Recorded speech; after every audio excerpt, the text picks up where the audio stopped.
بسم الله الرحمن الرحيم الحمد لله رب العالمين له النعمة وله الفضل وله الثناء الحسن وصلوات الله البر الرحيم والملائكة المقربين على سيدنا محمد أشرف المرسلين وحبيب رب العالمين وعلى جميع النبيين اللهم علمنا ما جهلنا وذكرنا ما نسينا وانفعنا بما علمتنا وزدنا علما وإنا نعوذ بك من حال أهل النار رب اشرح لي صدري ويسر لي أمري واحلل عقدة من لساني يفقه قولي آمين.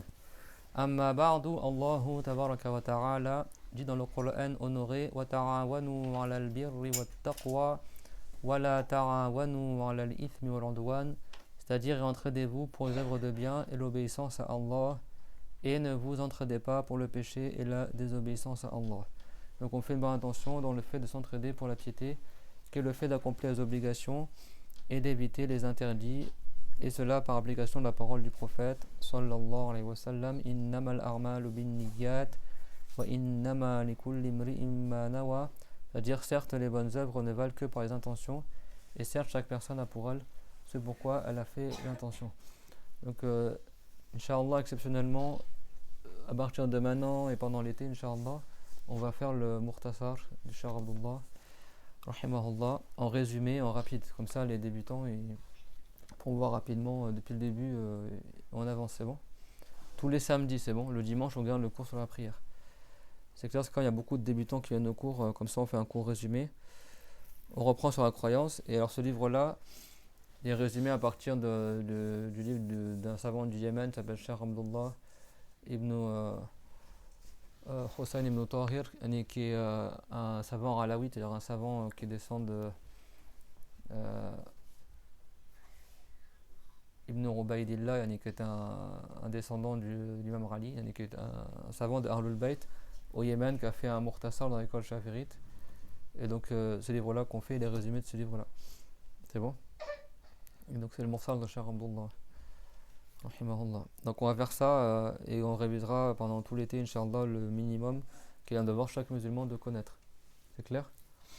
En rapide, donc le livre, voilà, il est en arabe. Après en français, vous vous débrouillez. Si vous ne le trouvez pas en français, je pense qu'il y en a, ils l'ont déjà parmi vous, mais si vous ne le trouvez pas, ça va d'avoir en PDF. Inch'Allah, في الصيف يعني ابتداء من الآن يعني سنأخذ باختصار المختصر نراجع يعني حتى تعم الفائدة للكل إن شاء الله. تعم الفائدة.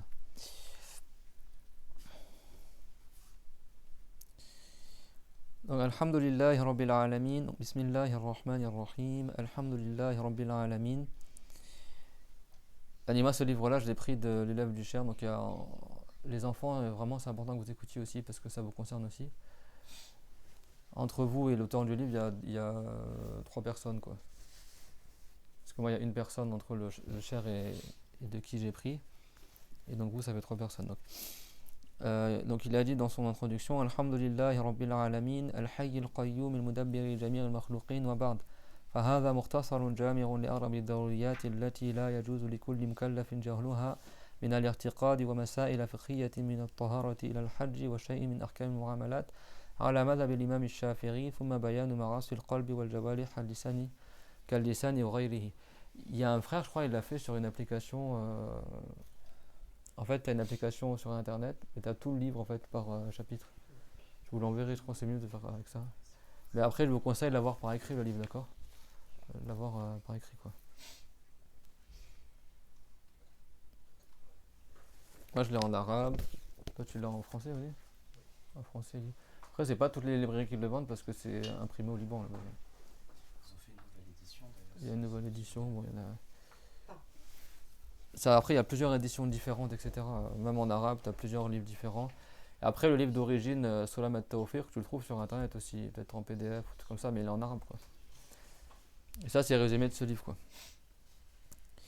Donc voici un Mukhtasar qui rassemble la plupart des connaissances indispensables qu'il n'est pas permis aux personnes responsables d'ignorer. Dans le sujet de la croyance, dans le sujet du fiqh. Ahmed. Les enfants, mettez-vous là, comme ça je vous vois. Parce que si pendant tout le cours je vous entends chuchoter, ça va pas aller quoi. Je rappelle à tout le monde que perturber un cours de religion c'est haram. Parce que je suis extrêmement fatigué et vraiment je vais finir par annuler les cours sinon quoi. J'ai du mal à respirer. J'aimerais qu'on reste en vie jusqu'à la fin du livre. Allez, aidez-moi, soulagez-moi un petit peu quoi, parce que sinon c'est lourd quoi. Donc il est pas permis aux personnes responsables d'ignorer ce sujet dans la croyance et des sujets du firqa également dans la purification jusqu'au hajj. Je rappelle ribadat, c'est ni la purification, la prière, la zakat, le jeûne, etc. Et des choses parmi les lois des transactions. Dans l'école de Imam Shafi'i, il y a très peu sur les transactions. Bon, après moi, des fois je citerai peut-être des choses sur le Malik ou des choses en plus du livre quoi. On va voir Inch'Allah. Le but c'est pas de détailler du tout, hein. Le but c'est d'aller vite et de prendre vraiment en résumé quoi. ثم بيان معاصي القلب والجوارح كاللسان وغيره. Puis après l'exposé des péchés du cœur et des membres comme la langue et autres, comme on a vu dans certains cours. الأصل لبعض الفقهاء الحضرميين وهو عبد الله بن حسين بن طاهر ثم ضمن زيادات كثيرة من نفائس المسائل مع حذف ما ذكره في التصوف وتغيير لبعض العبارات مما لا يؤدي إلى خلاف الموضوع. Donc l'œuvre d'origine, le livre de base, c'est un savant de Hadramaut, donc c'est une région montagneuse au Yémen, qui s'appelle, donc c'est le cheikh Abdullah, fils de Hussein, fils de Tahir. Donc Ibn Ubaydillah, il est al-Alawi, al-Azi, il est Yunsab, il est Ibn Ubaydillah, il est Alawi, Ibn Ubaydillah. Alawi à la base ça veut dire qu'il descend de l'Amrali, mais là ça veut pas dire que directement il descend de l'Amrali. En fait il descend d'un homme qui s'appelle Alawi, fils de Ubaydillah, et cette personne-là de Ahlul Bayt. Au Yémen, c'est très répandu l'école Shafi'i, c'est un pays où c'est très connu, ils sont très forts en langue, même dans beaucoup de sciences. Le prophète alayhi salam il a dit al-imanu yaman al-hikmatu yamaniya, c'est-à-dire la foi elle est yéménite et la sagesse est yéménite, c'est-à-dire qu'il y a beaucoup de biens au Yémen. Et ce savant-là, le cheikh Abdullah ibn Hussein ibn Tahir, donc ce yéménite, c'était un homme vertueux. Qui faisait beaucoup de tarlil aussi, environ 25 000 fois tarlil par jour. C'était quelqu'un qui était érudit dans la science et qui était également. Il était il y a environ 150 ans, c'est pas un savant très lointain quoi. Mais l'intérêt de son livre, c'est que ça rassemble la plupart des choses qu'on a le devoir de connaître dans la religion. Pas tout dans l'absolu, mais la plupart, c'est bon. Il y a des choses qui sont en plus, des choses qui sont en moins. Il n'y a pas le chapitre du mariage par exemple, il n'y a pas certaines choses. Il y a des trucs en plus comme la prière funéraire, des choses qui ne sont pas un devoir chaque personne responsable de savoir. Mais de manière générale, ça rassemble la plupart de ce qu'il faut connaître dans la religion. Donc c'est un livre vraiment très important, parce qu'il rassemble à la fois dans la croyance, dans l'apostasie, la purification, alors que la plupart des livres, ils sont juste sur la prière par exemple, ou juste certains chapitres. Mais un livre qui rassemble depuis la purification, la croyance, la purification, la prière, la zakat, le jeûne, les péchés, le repentir, les transactions, etc. Moi personnellement, avec tous les livres que j'ai pris en arabe, j'ai pas vu un livre comme celui-là quoi. Abu Shujar c'est tout le firqa mais il n'y a pas la croyance. Talif c'est que la croyance. L'Ardali t'as un peu sur les péchés, un tout petit peu sur la croyance et après juste purification prière. Donc à chaque fois les livres ils sont pas complets quoi. Ce livre là il rassemble vraiment tous les chapitres. Et il a dit ثم ضمن زيادات كثيرة من نفائس المسائل, et l'auteur il a rajouté des choses en plus parmi les questions précieuses, des choses importantes à savoir. مع حث ما ذكره في التصوف. التصوف ليس الهدف الأصلي لهذا الكتاب الذي هو جمع الدوريات والتصوف ليس في الدوريات. Donc il a enlevé ce qui était en rapport avec le soufisme, pas parce que le soufisme ce serait de l'égarement comme certains prétendent, mais le soufisme c'est le fait d'avoir en plus du minimum que tu as appris, c'est d'embellir ton comportement, de faire en sorte de certaines sunnas, etc., de t'améliorer dans certains sujets, etc., qui sont du domaine du secondaire. Et comme l'objectif du livre, c'est d'apprendre ce qui est un devoir d'apprendre, d'enseigner ce qui est un devoir de connaître, le soufisme, ça ne rentre pas dedans. Donc ils l'ont enlevé, c'est bon. Pourquoi que les gens, il y en a qu'est-ce qu'ils font, ils apprennent rien de la religion et ils lisent directement dans les livres de soufisme. Ben, ça ne va pas te rendre sain en fait. Donc juste comment tu fais si tu es fâché contre ton élève, le fait de rester toujours sur la purification, comment tu te comportes envers le cher, comment tu te comportes envers l'élève. Ça c'est après que tu apprends ça, c'est pas. Il y en a ils se concentrent sur ça et ils apprennent pas la croyance ni les purifications et après ils disent du n'importe quoi dans la croyance, ce qui a fait qu'il y a beaucoup de gens qui se réclament du soufisme aujourd'hui alors que c'est des gros égarés qui vont te dire que Dieu est partout, que Dieu s'incarne chez les gens, des trucs comme ça.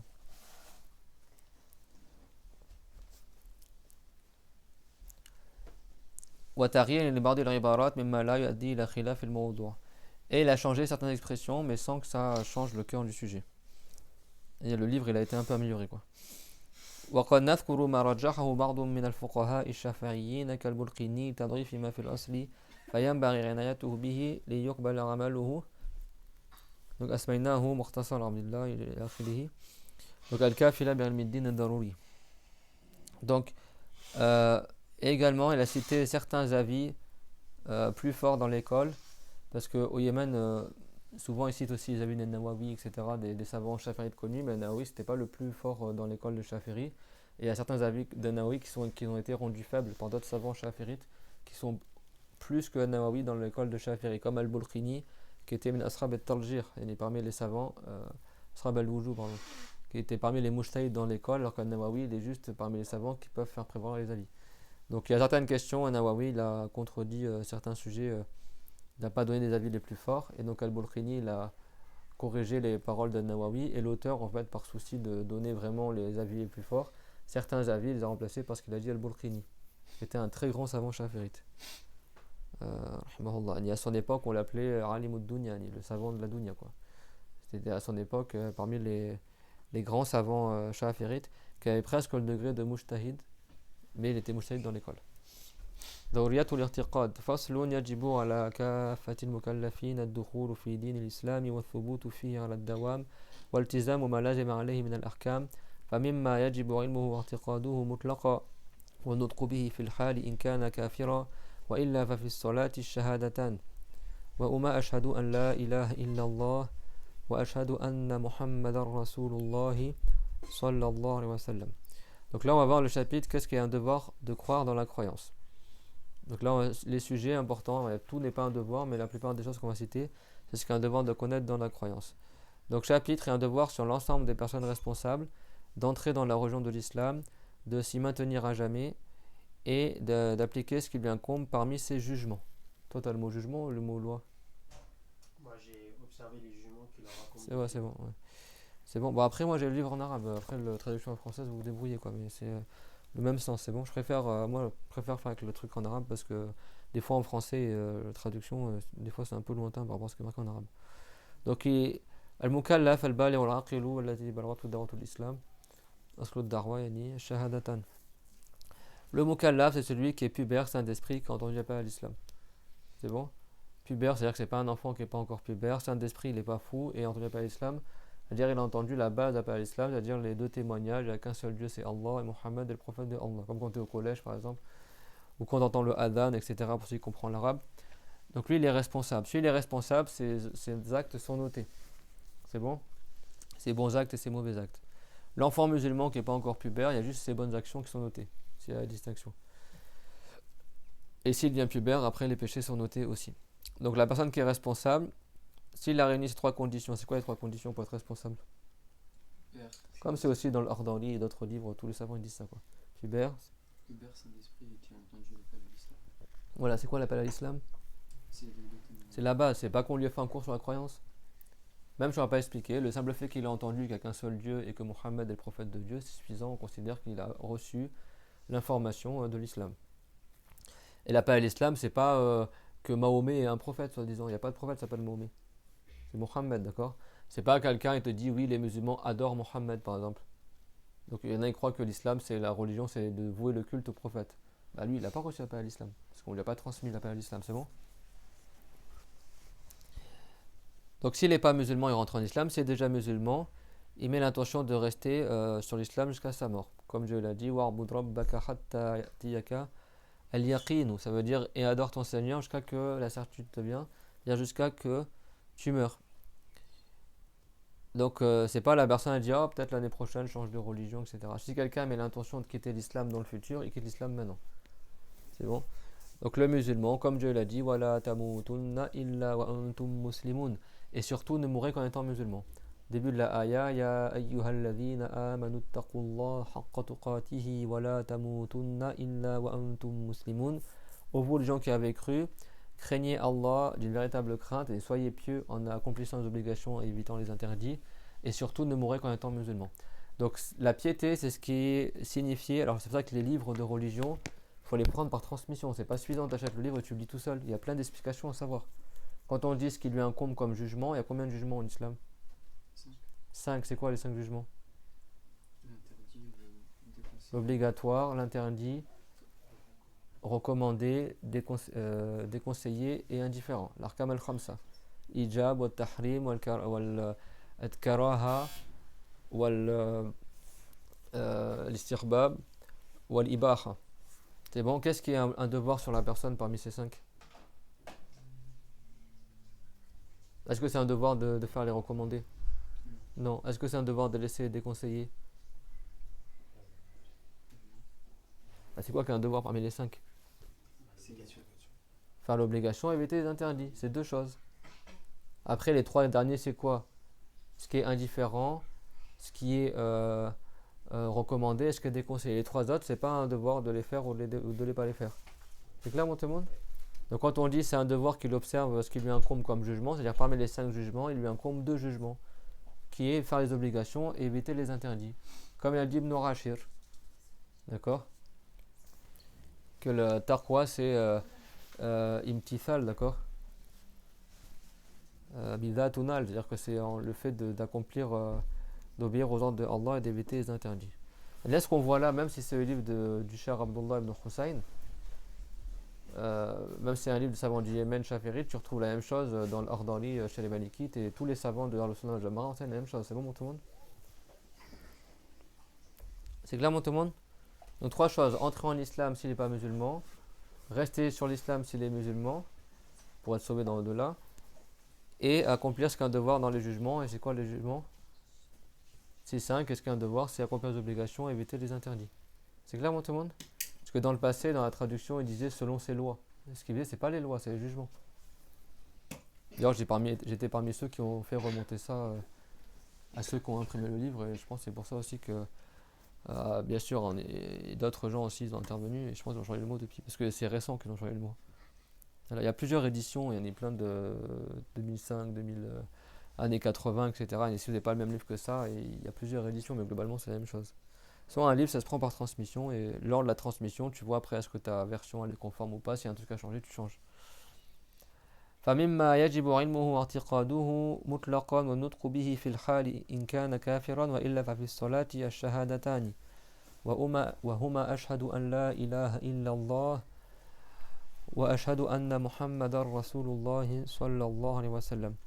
Donc parmi les choses qui est un devoir de connaître et de croire dans toutes les situations, c'est-à-dire que la personne elle soit pauvre ou riche, qu'elle soit triste ou heureuse, qu'elle soit dans l'aisance ou la difficulté, c'est un devoir qu'elle garde la foi. Quand on voit ce qui se passe avec les guerres, tout ça, et malgré ça les musulmans ils restent sur l'islam, parce qu'ils savent que c'est la vérité. Et de croire dans tous les cas, et de prononcer dans le cas où la personne n'est pas musulmane, comme si quelqu'un est l'apostasie ou il veut se convertir, il prononce cette parole-là, qui sont les 2 témoignages. C'est bon? Tu l'as, Madeleine, le livre? Et comment on t'a fait avec Nathalie pour prendre dans ce livre-là si t'as pas le livre?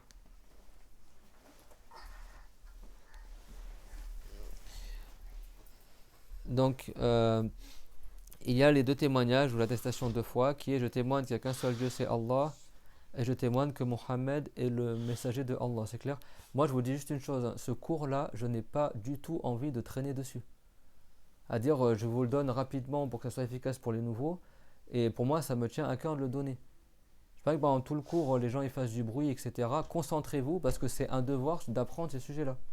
Et beaucoup parmi vous, ils ne maîtrisent pas ce livre-là. Donc, je vous le donne. Concentrez-vous dans le cours, et les enfants, c'est pareil. Je pas envie d'avoir l'impression de lutter pendant tout le cours. Je parle et en même temps il y a du bruit, et je dois parler en même temps il y a du bruit, etc. Surtout que ce livre-là, il n'y en a pas parmi vous, ils ne le maîtrisent pas alors qu'ils devraient apprendre ce sujet-là et ils n'ont pas appris. Donc faites l'effort d'accomplir l'obligation, parce que c'est un devoir sur moi d'enseigner, mais c'est aussi un devoir sur vous d'apprendre. Donc soyez sérieux un peu et soyez attentifs. Parce que moi, sinon, les cours, je les arrête. Je donne plus cours et c'est tout. C'est bon, quoi. Au bout d'un moment, voilà, quoi. Nous, on a appris, alhamdoulilah. Si les gens ne veulent pas apprendre, restez ignorants et puis c'est tout. Hein. C'est fatigant au bout d'un moment, quoi. On doit lutter pour enseigner la religion aux gens là.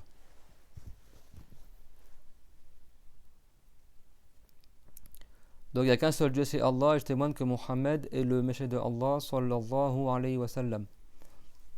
Donc maintenant on va voir l'explication de ces deux paroles là. Donc ومعنى أشهد أن لا إله إلا الله أعلم وأعتقد بقلبي وأعترف بلساني أن لا معبود بحق إلا الله. Parce qu'il y a des gens, ils devaient, soi-disant, le cours il est pour eux, ils sont même pas là. C'est ça le truc qui m'énerve aussi. Les gens ils sont pas sérieux du tout quoi. Et ceux qui sont là, il y a du bruit, je sais pas, hein, il y a un truc qu'on appelle adab al-majlis, le bon comportement dans l'assemblée.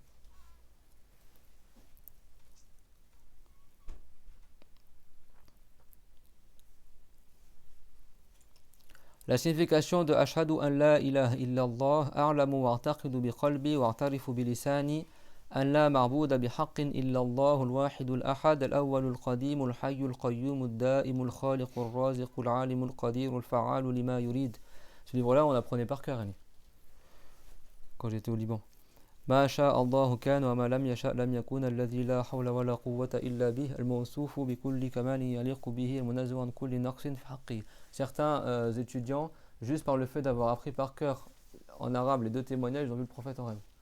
Et certains, après avoir appris tout le livre par cœur. C'est vrai que ce livre-là, il y a des gens, ils ont vu que les gens ils rentraient au paradis avec ce livre-là.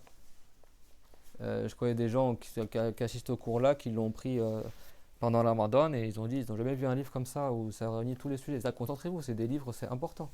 Moi j'ai pris des centaines, des dizaines de livres jusqu'à présent et j'ai pris plein de livres en arabe.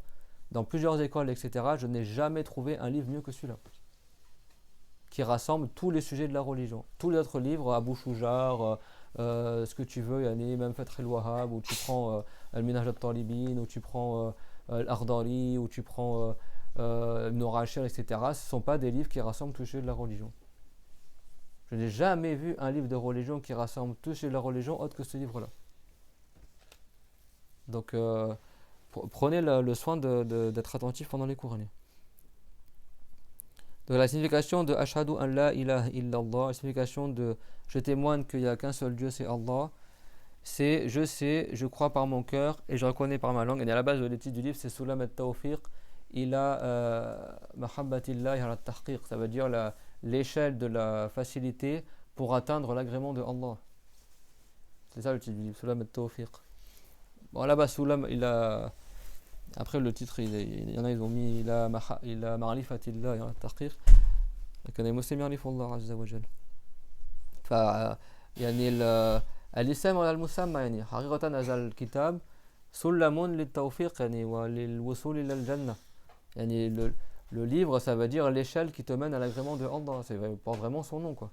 C'est-à-dire que c'est réellement. Moi, je connais des gens qui sont morts dans un bon état en ayant appris ce livre. Et plus d'une personne parmi nos frères et nos sœurs sont décédés sur des états louables, etc. Et ils n'ont pas été châtiés lors de leur mort, etc. Et après leur mort, ils ont appris ce livre. Donc, quand la chance vous est donnée, profitez-en, soit par moi ou quelqu'un d'autre.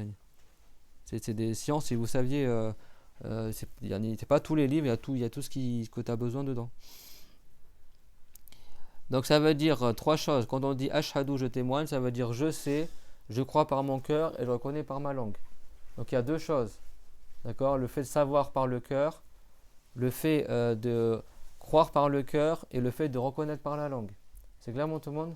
Et ces trois choses-là, c'est obligatoire qu'elles soient réunies pour que la personne soit musulmane. Si quelqu'un sait par son cœur qu'il n'y a qu'un seul Dieu, mais il n'y croit pas, il ne sera pas musulman. Si quelqu'un il croit qu'il n'y a qu'un seul Dieu et il n'est pas musulman et il ne dit pas ça par la parole, il ne sera pas musulman non plus. Et si quelqu'un, lui, il sait il faut les trois en même temps. À la fois la connaissance, la croyance et la reconnaissance par la langue.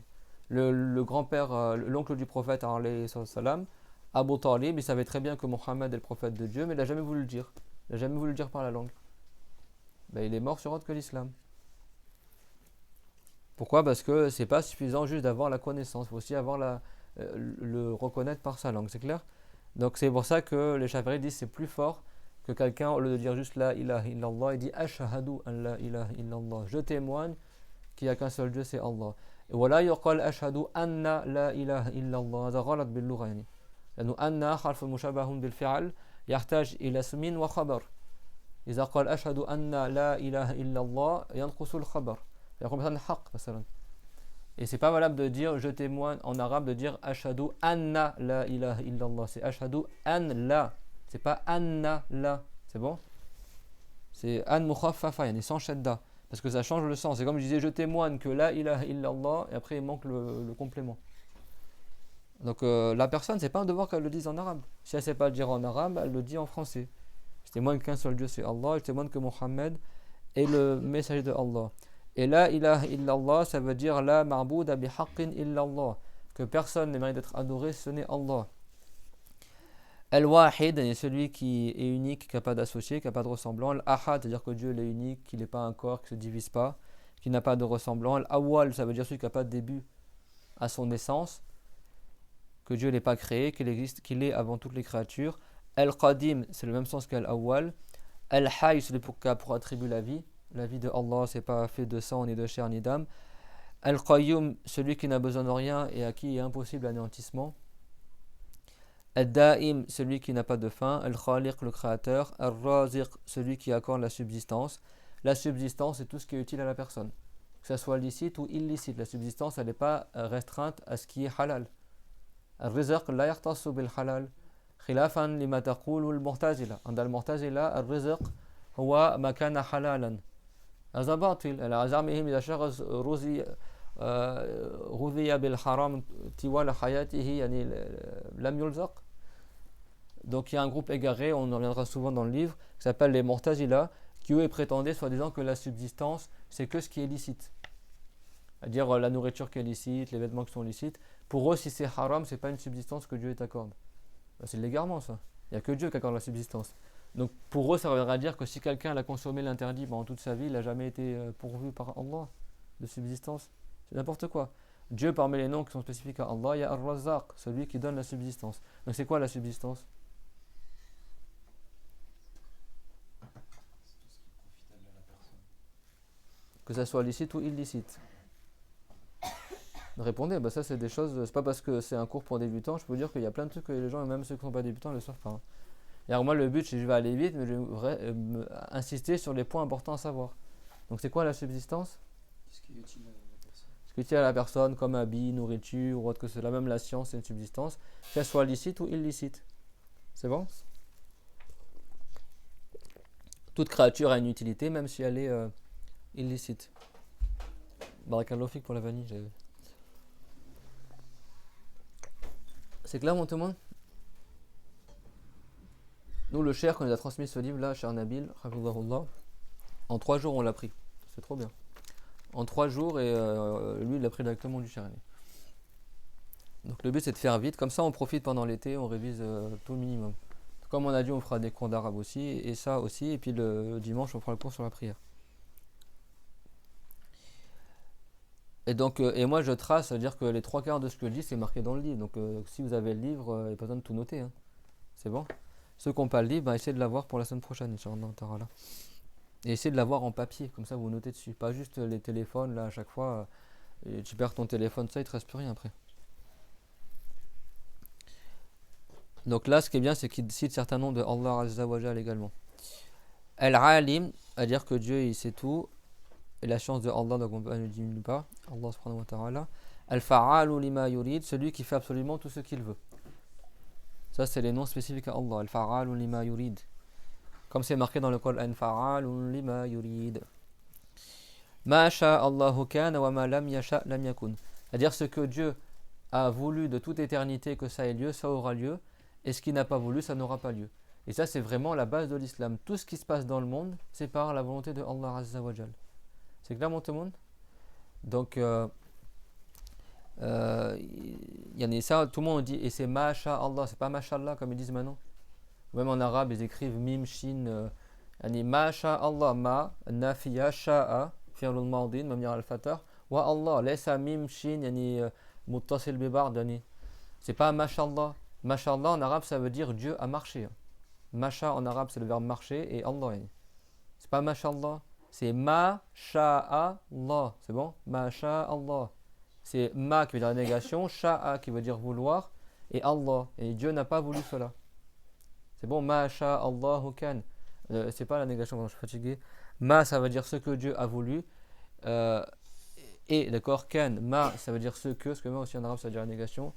Là, ça veut dire ce que Dieu a voulu.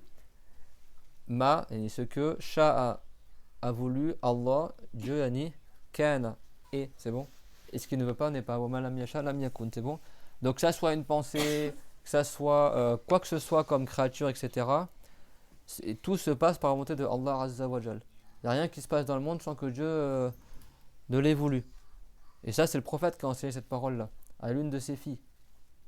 C'est bon à Zaynab, que lorsqu'elle est au matin et lorsqu'elle est au soir, pour se protéger du mal, etc., par la création de Allah, on récite Subhanallah wa bihamdihi la quwwata illa billah ma sha'a Allahu kan wa ma lam yasha lam yakun. Jusqu'à la fin, a'lamu anna Allah ala kulli shay'in qadir. Jusqu'à la fin du hadith. Ce qu'on récite des fois au moment du Maghrib. Donc dans la parole, il y a ma sha'a Allahu kan, et c'est une parole qui est très connue chez les musulmans. Et tu peux dire aussi ma sha'a Allah, et ce que Dieu a voulu. Mais c'est pas mashallah ou mashallah. Ça c'est haram de dire ça, on n'a pas le droit de déformer le nom de Allah, et en plus le sens il est faux en arabe. C'est ma sha'a Allah. C'est clair, tout le monde? الذي لا حول ولا قوة إلا به الموصوف بكل كمال يليق به المنزه عن كل نقص في حقه. لأن الجار عند العوام الآن ماذا يكتبون؟ ما شاء الله يكتبون ما شاء الله يعني متصلا، وكذلك إن شاء الله يكتبون بكلمة واحدة إن شاء الله. هو الإنشاء بالعربية معناه الخلق، يعني التخليق. أما إن شاء الله إن هذا الشرط يعني إن شاء الله يعني c'est كلمتين ليس كلمة واحدة. Parce que maintenant les arabophones, les jeunes là, ils écrivent n'importe comment l'arabe. Et Inch'Allah, ils écrivent Insha'a en un seul mot, collé. Mais en arabe, il existe le mot Insha. Insha, en arabe, ça veut dire la création. Ou quand on t'invente quelque chose. Donc, quand il écrit Inch'Allah en un seul mot, ça veut dire ce que Dieu a créé. Ça ne veut pas dire si Dieu le veut. C'est clair? Si Dieu le veut, en arabe, Inch'Allah, c'est in, plus loin, Sha'a, et après Allah. C'est bon? C'est pas Insha en un seul mot, et après Allah. Et c'est pareil, Masha'Allah, maintenant je vois sur les réseaux sociaux, les arabophones, comment ils écrivent, même plus ils écrivent ma, ils écrivent mim, shin, alif, mashallah. Yani. C'est faux. Ça donne un sens faux en arabe. C'est pour ça que faire attention. Yani. Il y a des choses, ça change le sens en arabe. C'est pas inshallah, c'est insha'Allah. Insha'Allah, c'est bon? C'est pas inshallah. Il n'y a pas de liaison entre le mot sha et le mot Allah. Déjà, c'est sha'a, c'est pas sha. Donc c'est Inch'Allah, c'est bon? C'est pas Inch'Allah, ça veut rien dire Inch'Allah en arabe. C'est bon? C'est pas Masha'Allah, c'est Masha'Allah. Tu coupes A, yani Masha'Allah. Inch'Allah. Il y a une section, Hamzat Qata'. Donc celui par lequel il n'y a pas de protection contre les péchés, comme on a vu dans la parole tout à l'heure. La hawla wa la quwwata illa bihi, yani la hawla wa la quwwata illa billah. هذا في توحيد أن لا يعني الرسول عليه السلام كان مع أحد أصحابه عبد الله بن مسعود، فماذا قال الصحابي الجليل؟ قال لا حول ولا قوة إلا بالله. فالرسول عليه السلام ماذا قال له؟ أتدري ما معناها؟ قال الله ورسوله أعلم. قال لا حول عن معصية الله إلا بعصمة الله، ولا قوة على طاعة الله إلا بعون الله. علمه أن هذا في توحيد أن الشخص إذا أدى الطاعات إنما يكون بعون الله تعالى بتوفيق الله، وإذا عصى الله تعالى فهذا كذلك الله تعالى يخلقه في ذلك، وإذا لم يعصه فهذا بحول الله. لكن لا نقول لا حول، أنهم لا يذكر العبارة كاملة يعني لا حول إلا بالله، يعني لا قوة إلا بالله. تقول لا حول ولا قوة وتقف يعني. Donc cette parole-là aussi est connue chez les musulmans, la hawla wa la quwwata illa billah, en prolongeant les la à chaque fois. C'est pas la hawla wa la quwwata illa billah, c'est la hawla wa la quwwata illa billah. C'est bon? À dire, le compagnon du prophète alayhi salam, il était à côté du prophète, Abdullah ibn Mas'ud, et il a dit cette parole-là. Et le prophète, il a dit, est-ce que tu sais qu'est-ce qu'elle veut dire? Et le compagnon, il a dit, Allah wa rasuluhu a'lam, Dieu c'est plus que tout autre. Et son messager c'est plus que nous. Et le prophète, il a dit, ça veut dire, il n'y a pas de protection contre les péchés, ce n'est par l'aide de Allah, et il n'y a pas de force pour obéir à Allah, ce n'est par l'aide de Allah. C'est-à-dire que c'est du tawhid, c'est l'unicité. Il n'y a que Dieu qui crée en l'esclave la force de lui obéir. Que si l'esclave il évite les péchés, c'est par l'aide de Allah, et s'il fait des péchés, c'est par la création de Allah également. Donc on s'en remet à Allah Azza wa Jal. فلا حول ولا قوة إلا بالله وهذا يعني ورد في منافع كثيرة لهذا الكلام يعني هذا القول اللفظ لا حول ولا قوة إلا بالله الذي يقال عنه هو الحوقلة ورد أنه كنز يدخر تحت العرش وأنه غراس الجنة. Et cette parole-là, elle a beaucoup de secrets. Parmi ces secrets, ce sera des récompenses pour le musulman qui seront conservés sous le trône. Également, ce sera des arbres plantés au paradis. À chaque fois que tu dis cette parole-là, un arbre t'est planté au paradis si tu es musulman, dont le tronc est en or. Et également, il est temps de faire les tisrin ada'an aqal walham. Comme a dit le prophète alayhi salam, cette parole-là, la hawla wa la quwwata illa billah, cette parole, elle est utile pour 90 maladies, 90 maladies, et la moindre d'entre elles, c'est le souci. Donc si quelqu'un a du waswas, si quelqu'un il est triste, si quelqu'un il est faible, il dit plusieurs fois la hawla wa la quwwata illa billah 300 fois par jour. Inch'Allah, le waswas il le quitte, les soucis il le quitte. 90 maladies, c'est-à-dire que c'est aussi utile pour des maladies. Et le prophète Ibrahim alayhi salam, il a dit Mazaqal Ibrahim alayhi salam, mur ummataka bi'ayukfiru min ghirasil jannah. Ordonne à ta communauté de beaucoup planter d'arbres au paradis. Ça c'est le prophète Ibrahim qui a dit ça au prophète Mohammed alayhi salam quand ils se sont rencontrés dans l'Isra al-Miraj. Et le prophète alayhi salam, il a dit Wama ghirasuha. Et c'est quoi les arbres du paradis? Et Ibrahim il a dit la hawla wa la quwwata illa billah. Ça veut dire cette parole là. Je crois que tu l'as dit, il y a un arbre qui est planté au paradis. Et d'autres paroles aussi. Donc, vous avez vu que le début du livre, dès le début, d'emblée, on rentre dans la croyance. L'auteur déjà, il te cite qu'il n'y a que Dieu qui protège des péchés, il n'y a que Dieu qui aide à son obéissance, que Dieu est al-Wahid, al-Ahad, al-Awwal, al-Qadim, al-Hayy, al-Qayyum, al-Da'im, al-Khaliq, al-Raziq, al-Alim, al-Qadir, al-Fa'al, lima yurid. Ma sha'a Allahu kan wa ma lam yasha' lam yakun.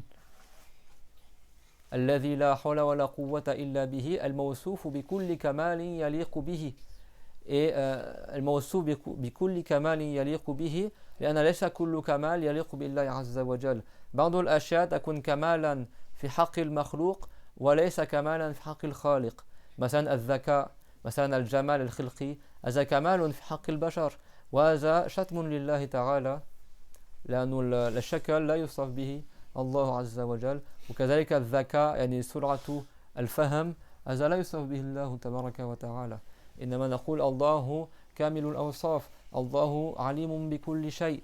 Alors après l'auteur il a dit celui qui a pour attribut toute perfection qui est digne de lui al-munazzahu an kulli naqsin fi haqqihi et celui qui n'a, vous avez vu, le connaît par cœur le livre quasiment, celui qui n'a aucun défaut parce que c'est pas toute perfection qui est digne de Allah Azza wa Jal.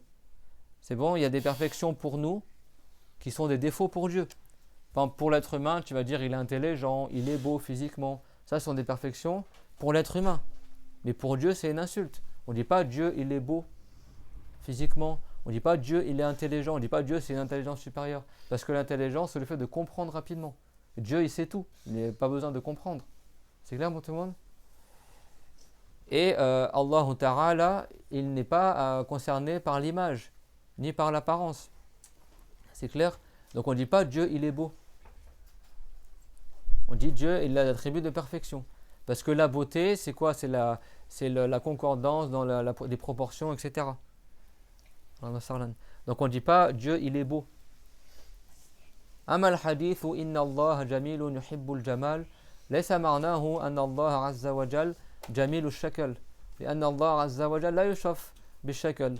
أبو سليمان الخطابي الذي كان شيخ البيهقي رحمهم الله ماذا قال إن الذي يجب علينا وعلى كل مكلف أن يعلم أن الله تعالى ليس بذي صورة ولا هيئة لأن الصورة تقتضي الكيفية وهي عن الله وصفته منفية.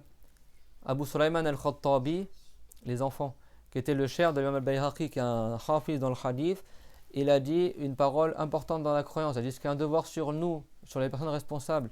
Et sur chaque personne responsable, c'est de savoir que Allah Ta'ala, il n'est pas concerné par l'image et l'apparence, parce que l'image et l'apparence impliquent le comment, et Dieu ainsi que ses attributs ne sont pas concernés par le comment. C'est clair? Donc la croyance de l'islam, c'est que Dieu, c'est pas une apparence. Dans le Coran, Allah Ta'ala قال هو الله الخالق البارئ المصور, que Dieu est le créateur, le bari, et al-musawwir ay khaliq as-suwar al-ashkal, le créateur des images et des formes. Donc le créateur des images et des formes, il n'a pas d'image et il n'a pas de forme. فالشخص ينتبه عندما يقولون في الحديث يا أحمد عندما ورد في الحديث إن الله جميل يحب الجمال ليس معناه جميل الخلقة معناه كامل الأوصاف ويحب الكمال. Il y a un hadith sur internet, c'est la catastrophe, ils traduisent dans un sens de mécréance. Dieu n'est pas concerné par la beauté. La beauté, c'est un attribut des corps. Et le hadith que Dieu, il est jamil et qu'il aime el-jamal, ça ne veut pas dire Dieu est beau et il aime la beauté. Pharaon, il était extrêmement beau et pourtant il n'est pas agréé par Allah. T'as combien de gens qui ne sont pas croyants et qui sont beaux physiquement? Ça ne veut pas dire que Dieu les agrée. C'est clair, mon tout le monde?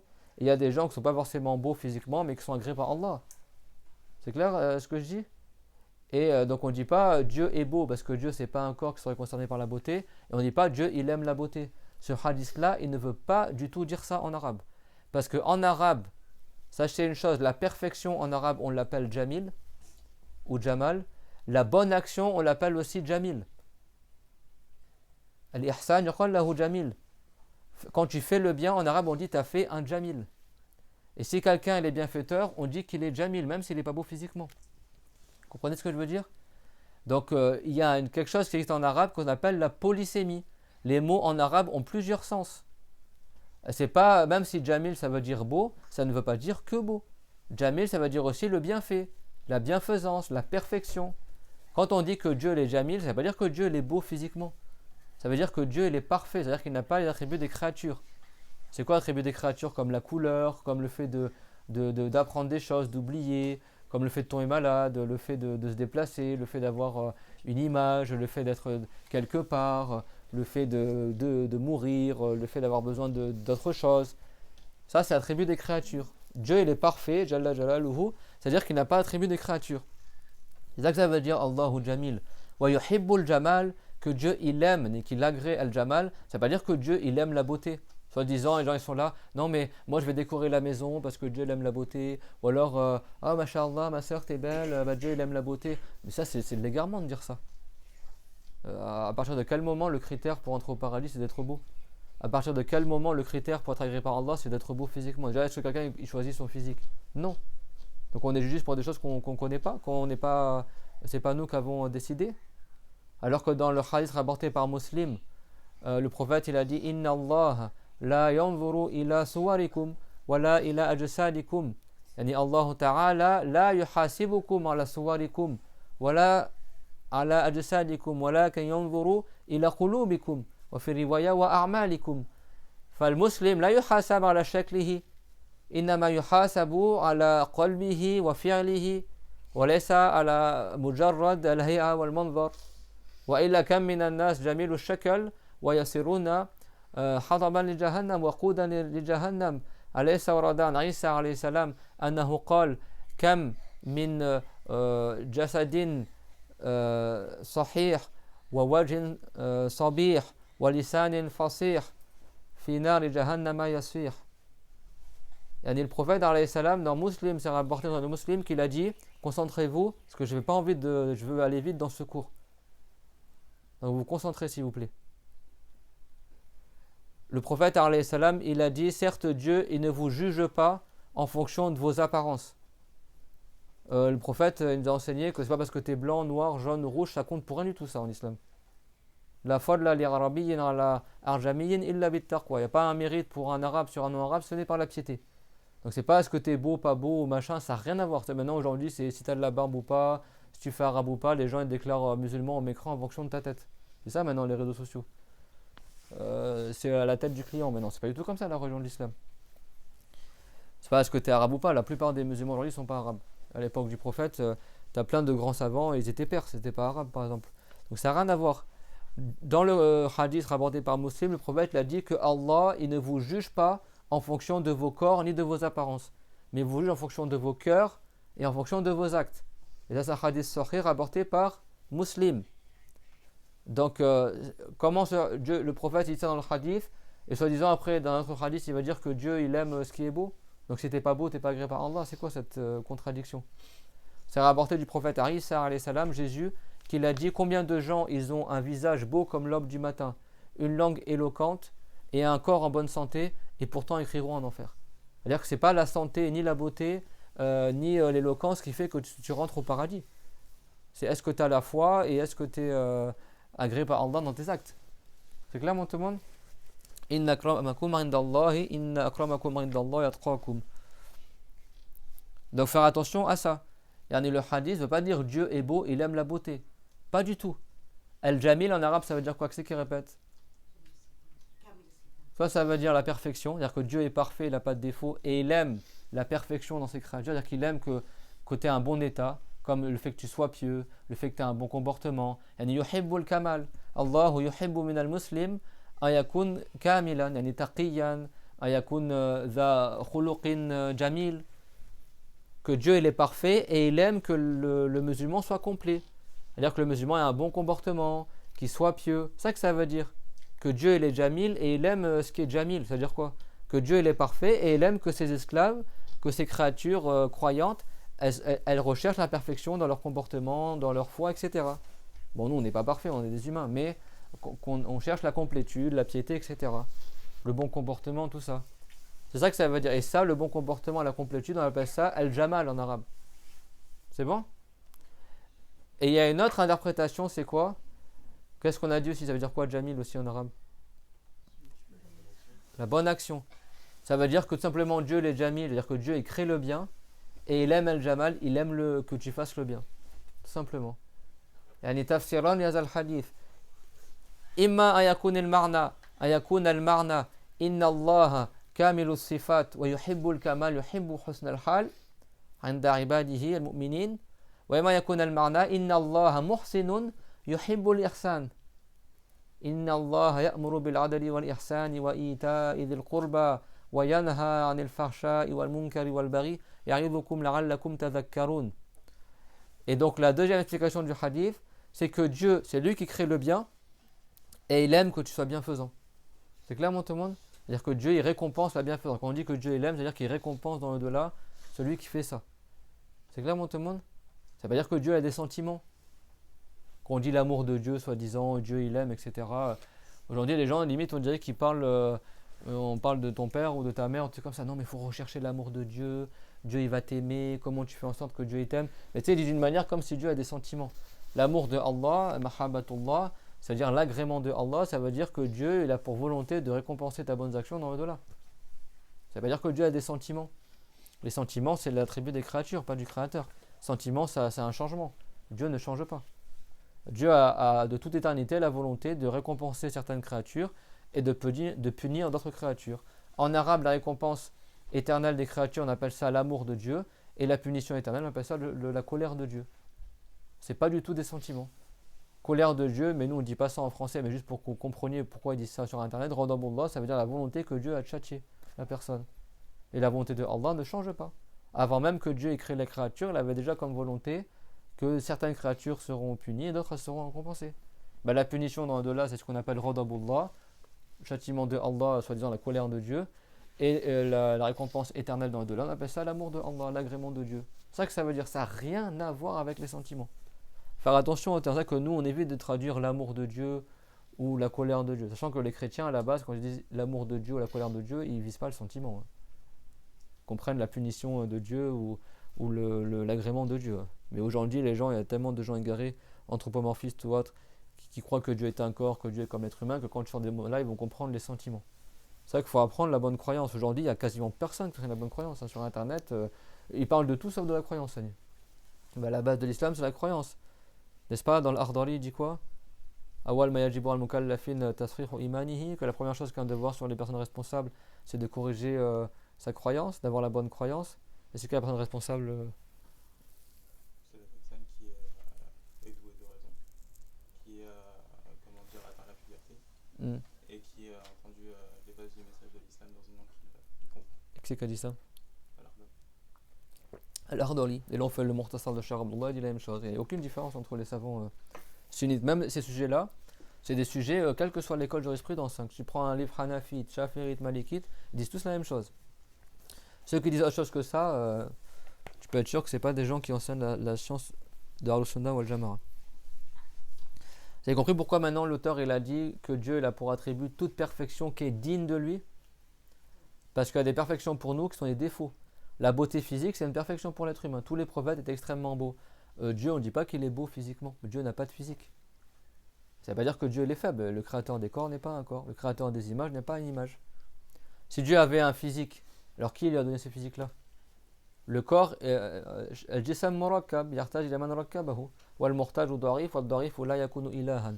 C'est l'argument rationnel est très très simple, outre les arguments textuels.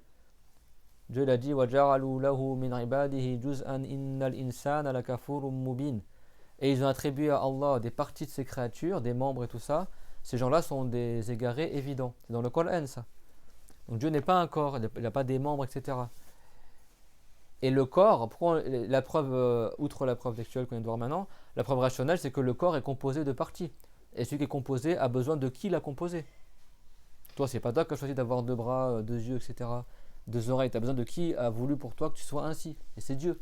Et celui qui a besoin d'autrui est faible, et celui qui est faible n'est pas Dieu. Donc si Dieu était lui-même composé de corps et d'organes, il aurait besoin de qui l'a composé ainsi. Donc soi-disant, il ne serait pas Dieu, il aurait besoin d'un autre Dieu qui l'a créé ainsi. Vous avez compris pourquoi Dieu n'est pas un corps? Le corps est créé, Dieu n'est pas créé. C'est clair? Donc des fois, il y a des choses qui sont une perfection pour nous, mais qui sont une insulte pour le Créateur. Comme l'enfant, le fait d'avoir des enfants, c'est bien. C'est parmi le mal ou al-banoun ou zinatul hayatid dunya. Dieu il a dit que les enfants et l'argent, c'est ce qui embellit la vie du bas monde. Et en général, c'est louable pour les gens d'avoir beaucoup d'enfants, etc. S'ils sont des enfants qui sont bien, etc. Mais attribuer à l'enfant à Allah, c'est une insulte. Lam yalid wa lam yulad wa lam yakul lahu kufuwan ahad. C'est pas que Dieu l'a dit wa qalu ittakhadha ar-rahman walada subhanahu bal ibadun mukramun, que Banu Khuzara, ils ont prétendu que les anges sont les enfants de Dieu. Et Dieu a dit subhana, ça veut dire Dieu n'a rien à voir avec ça. Il n'est pas du tout concerné. Il est loin d'avoir des enfants. Ce sont plutôt des esclaves honorés. Bal ibadun mukramun.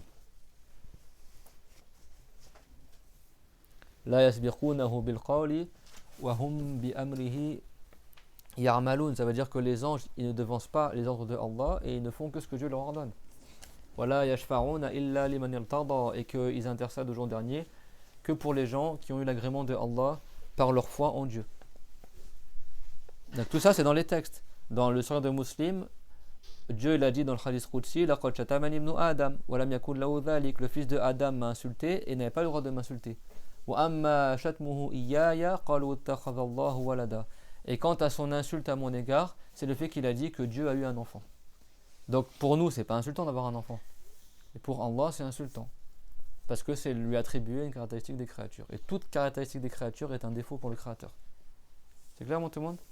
Donc la couleur, le mouvement, l'immobilité, la faiblesse, la maladie, le fait d'être sur terre ou dans le ciel ou partout, ou le fait d'être une lumière ou une âme, tout ça, c'est des insultes pour Dieu. C'est clair, mon tout le monde? C'est pour ça qu'on ne dit pas Dieu il a toutes les perfections. On dit Dieu a la perfection qui est digne de lui. Et inversement, il y a des choses qui sont des perfections pour Dieu et pour nous c'est une insulte. Ou bil'akas, hunaka ashya takun madhan lillahi ta'ala wa dhamman lil makhluq. Masalan Allah ta'ala min asma'ihi al-husna al-jabbar. Al-jabbar fi haqqillahi tabaraka wa ta'ala ma'nahu alladhi la yumani'uhu ahad. يعني إرادته نافذة لا يمنعها أحد أو الجبار الذي يجبر الخواطر يعني الذي يجبر المحزون الذي مصاب بالحزن والذي في الصعوبات وله مصائب وكذا فالله تعالى يجبر خاطره يخلق فيه هذا الجبر لخاطره فهذا من أسمائه الحسنى الجبار. Et des fois il y a des choses que quand tu parles pour Dieu c'est une éloge et quand tu parles pour la créature c'est une insulte. Et là je mets le doigt sur un point extrêmement important en islam, c'est que des fois on emploie un mot pour Allah et le même mot pour une créature, mais en aucun cas c'est le même sens quand on parle de Dieu. Et je vous dis ça parce que les noms parfaits de Allah, quand ils les traduisent en français dans la plupart des livres, c'est la catastrophe. Parce qu'ils traduisent les noms de Dieu comme s'ils parlaient d'un être humain. Donc il va dire Dieu c'est le tendre, Dieu c'est le gentil, Dieu c'est le jaloux, Dieu c'est le tyran. Mais A'ouzbillah, c'est de la mécrance de dire ça. Tu parles de qui là? Tu parles de ton voisin ou tu parles de Allah Azza wa Jal? Jabbar en arabe, pour un être humain, ça veut dire un tyran. Celui qui oppresse tout le monde, l'oppresseur, c'est bon? Pour Allah, ça veut dire le tout-puissant dont personne ne peut contrer sa volonté. C'est pas le même sens. Ou alors ça veut dire celui qui fait al-Jabbar. Al-Jabbar en arabe, ça veut dire le comblement, celui qui comble nos tristesses, qui crée la consolation dans le cœur de ses esclaves. Il y a deux sens pour le mot al-Jabbar. Et comment il traduit en français le tyran, soi-disant? Billah, ça c'est une insulte pour Dieu. Donc Jabbar en arabe pour une créature, c'est une insulte. C'est-à-dire quelqu'un qui est un oppresseur, qui écrase tout le monde, tout ça, alors que pour Allah c'est une éloge. Pour Allah, ça veut dire celui qui fait ce qu'il veut, qui est tout puissant et personne ne peut contrer ce qu'il a voulu. Ou alors ça veut dire celui qui console, qui crée la consolation dans le cœur des créatures. C'est clair, mon tout le monde? C'est-à-dire ça, le Jabbar. Pour un être humain, ça veut dire le tyran. Eux, qu'est-ce qu'ils font, certains? C'est ça que les livres en français, là, moi je vous dis, c'est une catastrophe, beaucoup de livres de traduction en français. Parce qu'ils traduisent, quand ils parlent de Allah, les mots comme s'ils parlaient d'un être humain. Alors qu'en arabe, je le répète une deuxième fois, il y a la polysémie. Les mots ont plusieurs sens. Quand tu parles de Allah, ça n'a pas le même sens que pour les créatures. Quand on dit Dieu y voit, c'est pas le même sens quand on dit moi je vois. Quand on dit que Dieu est le Jabbar, c'est pas dans le même sens quand tu dis que tel roi il est un Jabbar. C'est clair, mon tout le monde? Quand on dit que Dieu est Jamil, c'est pas dans le même sens quand tu dis un tel est Jamil. Ittifaqun fil lafaz wa ikhtilafun fil ma'na. Les savants ils disent il y a concordance dans les termes, mais il y a divergence dans la signification. Le mot c'est le même, mais le sens est différent. Et ça, retenez-le. Pas quelqu'un dit oh mais comment vous dites que Dieu c'est pas un corps alors que ça va dans le hadith que Dieu il est beau et il aime la beauté. Mais en fait t'as pas compris que quand on parle de Allah les mots ont un autre sens. Et même pour autre que Dieu, même pour la créature, Jamil en arabe ne veut pas dire que la beauté. Ça veut dire aussi la bienfaisance, ça veut dire aussi la perfection, etc. Ça ne veut pas dire que la beauté physique, le mot Jamil en arabe.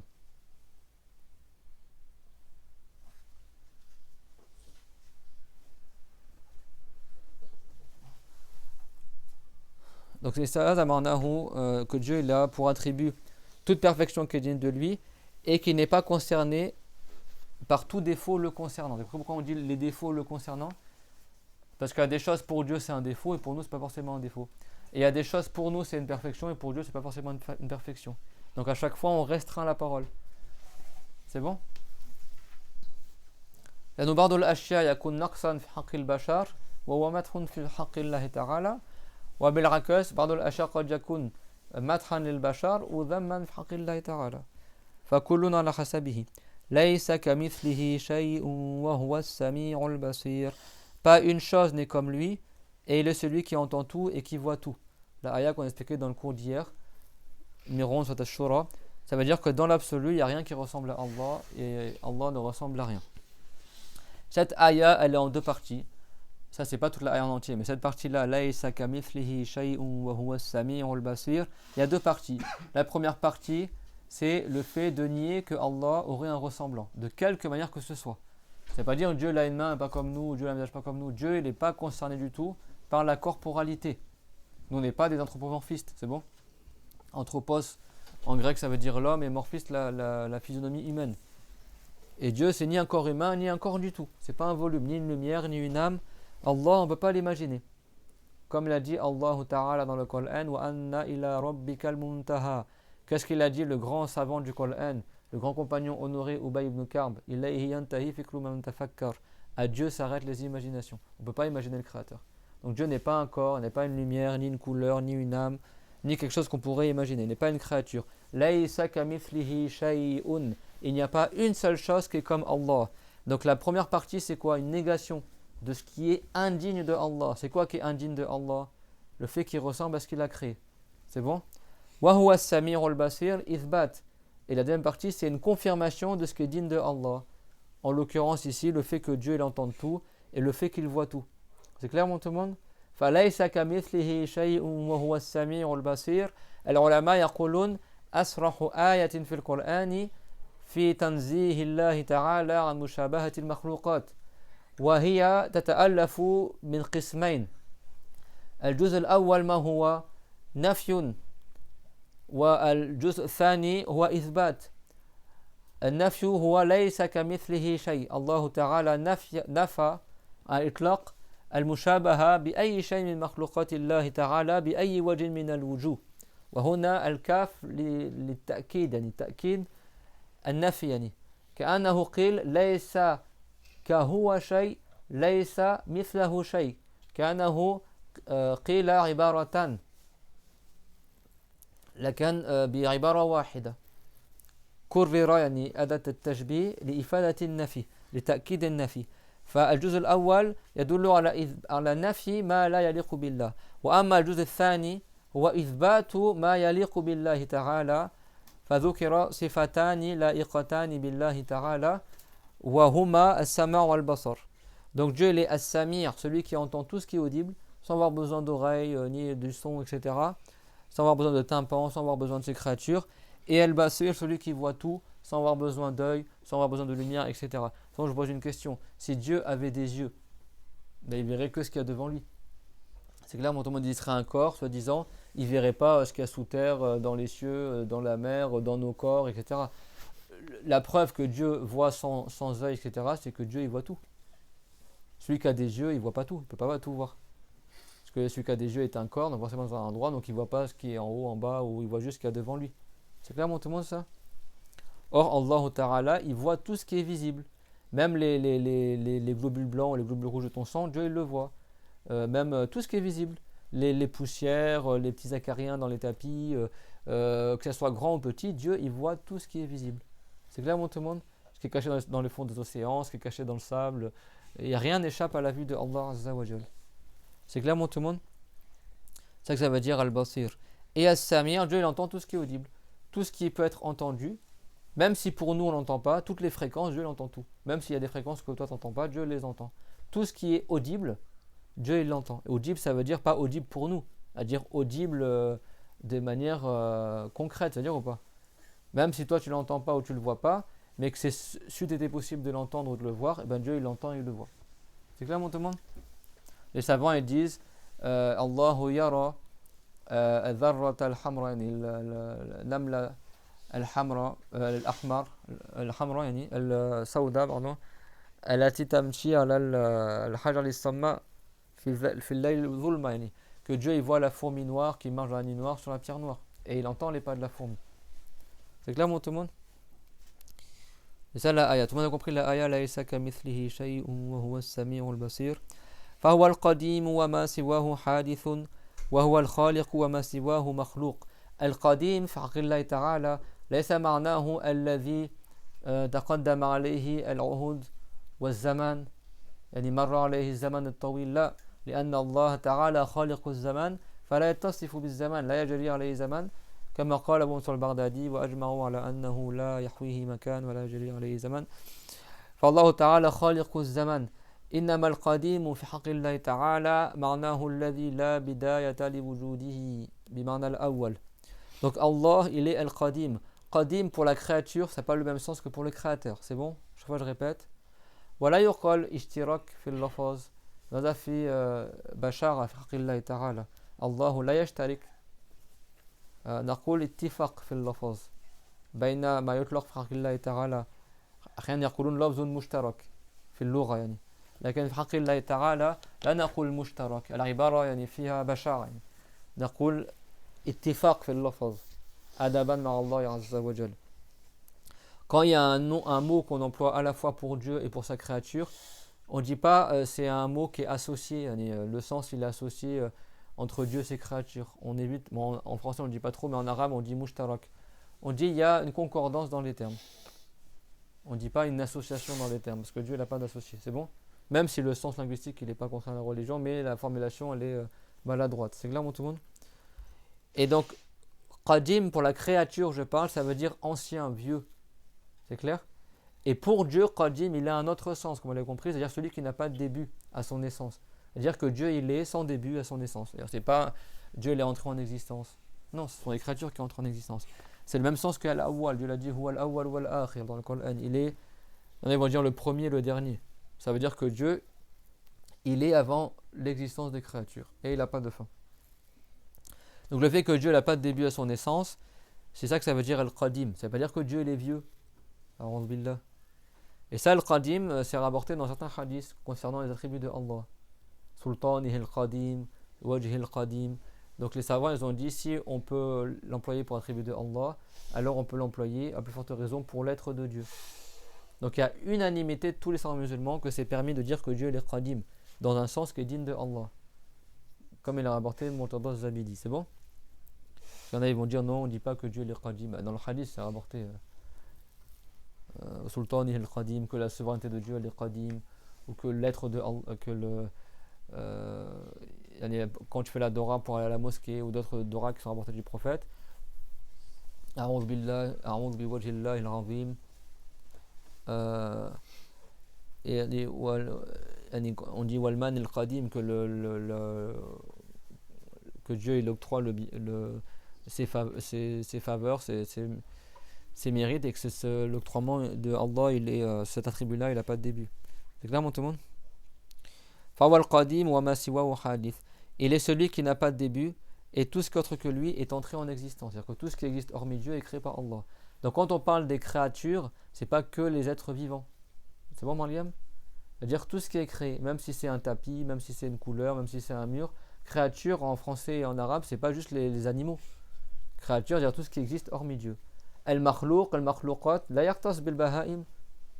Makhlouqat, hatta الجدار والبيت والغيوم والسماء يقال له مخلوق لا يختص بالبهيمة أو بالأحياء أو بالحيوانات لا فكل ما سوى الله مخلوق لله فهو القديم الذي لا بداية لوجوده وكل ما سواه حادث أي مخلوق الحادث عند علماء التوحيد ما له بداية. Donc tout ce qui est hormis Dieu est hadith. Hadith en français on pourrait dire contingent, tout ce qui a un début à son existence. Et tout ce qui est hormis Dieu a un début à son existence. C'est-à-dire avant ça n'existait pas, puis après ça est entré en existence.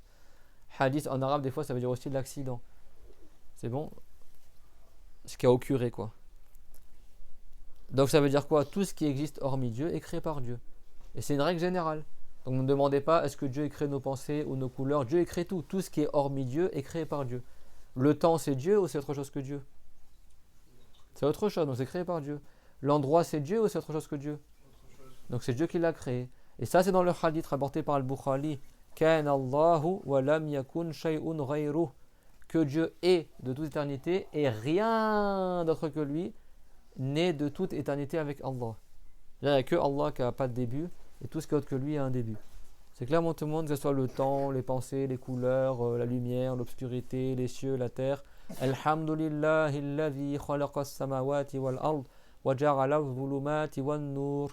La louange est à Allah, celui qui a créé les cieux et la terre et qui a créé les obscurités et la lumière. فكل حادث دخل في الوجود من الأعيان والأعمال من الذرة إلى العرش ومن كل حركة للعباد وسكون والنوايا والخواطر فهو بخلق الله لم يخلقه أحد سوى الله. يقال نوايا ويقال نيات. يجوز الجمع تكسير والجمع المؤنث سالم. Donc tout ce qui est entré en existence, c'est ce qu'on appelle en français qui existe du latin existere. J'ai fait du latin à la fac, donc il y en a ils croient que je parle de ma tête, mais j'ai fait, avant de me convertir, j'avais commencé une licence de lettres à la fac et on faisait latin et grec, donc c'est pas un truc de ma tête. Hein. En latin, moi j'ai appris à la fac, en première année de licence, en cours de latin et de grec, que le verbe exister, c'est de deux particules, ex et sistere. Ex ça veut dire sortir et sistere ça veut dire se situer. Ça veut dire ce qui sort de quelque chose. C'est pour ça que l'existence c'est le fait d'entrer en existence, c'est bon? C'est-à-dire une chose, on dit Dieu est et les créatures existent. D'accord? Les chrétiens ils disent pas Dieu existe, ils disent Dieu est. C'est ça qu'on dit l'essence de Allah. C'est bon parce que quand tu dis est, ça n'implique pas que tu sors de quelque chose. La sortie en latin on dit exit, qui c'est un participe passé pour dire le fait de sortir. Jusqu'à aujourd'hui c'est pas marqué exit, il n'y a pas extérieur, il n'y a pas extérioriser. Ex en latin ça veut dire dehors, sortir, c'est bon? Bah, exister ça veut dire être en dehors de. Existere yani. C'est ex qui veut dire sortir et sistere qui veut dire se trouver quelque part. C'est bon? C'est ça qu'en philosophie, ils disent Dieu est et les créatures existent. Et il y a l'existence, le néant et l'essence. L'essence, c'est le fait d'être sans sortir d'autre chose. L'existence, c'est d'être en sortant de quelque chose. Et le néant, c'est la non-existence. Donc, ce qui existe, littéralement, ce qui entre en existence, eh ben, on appelle ça en arabe le hadith ou le muhdaf. C'est clair, mon tout le monde? Et en français, on dit ce qui existe, on est exister. Ex, en latin, ça veut dire sortir. C'est pour ça qu'on dit exit pour dire la sortie. C'est clair, mon tout le monde? Ouais. Ça veut dire la personne qui dit Dieu existe, ça a un avec le langage? Bah après, est-ce que dans la langue et tout ça, ça c'est l'étymologie du verbe. Je sais que les chrétiens, ils n'acceptent pas de dire que Dieu existe. On dit Dieu est à la base. Kan Allah. C'est bon? Après, on emploie exister dans le sens d'être aussi. C'est bon? Mais à la base, dans la sémantique, exister, ça veut dire que la chose, elle est tirée d'autre chose. C'est clair? Ça, c'est dans la sémantique. Après, des fois, il y a un sens sémantique, mais après, dans l'usage, le mot, il a une signification plus large que son sens sémantique. C'est clair, mon tout le monde? Mais ceux qui traduisent Ardali, par exemple, n'est-ce pas? Ils disent l'essence. Ils disent pas l'existence. C'est bon? Et l'être et l'essence. Et moi, j'ai même vérifié les philosophes, parce que c'est les philosophes qui parlent de la contingence, etc. Ils disent exister que pour les créatures. Parce que exister, c'est ce qui est créé à partir d'autre chose. Ça, c'est la racine latine, existere, qui est sorti de quelque chose. Et qui est, mais en sortant d'autre chose. Dieu, lam yalid wa lam yulad. Dieu n'est pas enfanté et n'enfante pas. Alors quand tu dis et, il n'y a pas cette connotation côté sorti de quelque chose. C'est clair? Voilà. Après, bon, il y en a, ils vont dire exister dans le sens d'être, mais moi je le dis des fois, etc. Mais à la base, en latin, c'est pas le sens. Ça, j'en ai déjà parlé à certaines personnes, bon, à certains responsables qui s'occupent des traductions, etc. Je connais même un frère qui était enseignant, et une fois, un chrétien lui a fait la remarque. Il dit pourquoi vous dites Dieu existe? Parce qu'en latin, exister, on ne l'emploie pas pour Dieu, on l'emploie pour les créatures. Et ex, ça veut dire sortir. On ne dit pas que Dieu il sort de quelque chose. Après, après, des fois, il y a des mots, c'est comme mawjoud en arabe, ça a un sens linguistique, sémantique, mais on l'emploie quand même pour Dieu. Alors que mawjoud à la base, ça vient du verbe trouver. On ne dit pas qu'on trouve Dieu. On dit bien où est-ce que tu te trouves pour dire où est-ce que tu es. C'est bon? Ou je me trouve là pour dire je suis là. Mais Allah, on peut dire mawjoud, pourtant, là, au niveau de la sémantique, il y en a qui pourraient croire que c'est pas valable, et pourtant c'est valable en arabe. C'est vrai que exister, il y a un sens sémantique, et peut-être après dans la langue, c'est admis qu'on l'emploie pour Dieu. C'est bon? Mais à la base, dans la sémantique, ça veut dire ça. Et ça, c'est pas un truc que j'invente de ma tête. Hein. J'ai appris ça en cours de latin. Je falsifie pas la langue. C'est-à-dire, quand tu prends cours de latin et de grec à la fac, à Pau, là,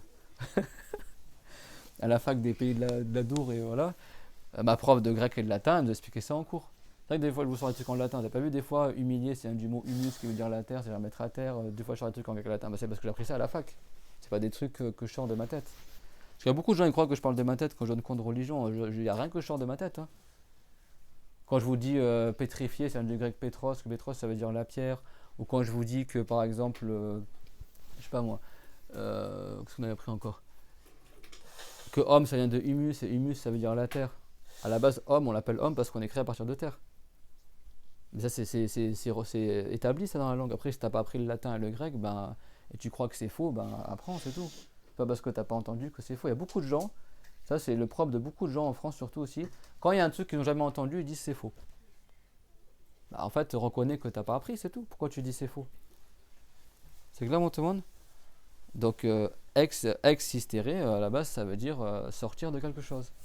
J'ai appris ça en latin c'est vraiment convertir. J'ai appris ça c'était en deuxième année de fac. J'ai eu mon bac, je crois, en 2005. En 2004, je crois que j'ai eu mon bac. Ouais, c'était en 2005, un truc comme ça, quoi. J'ai appris ça. Il y a 20 ans.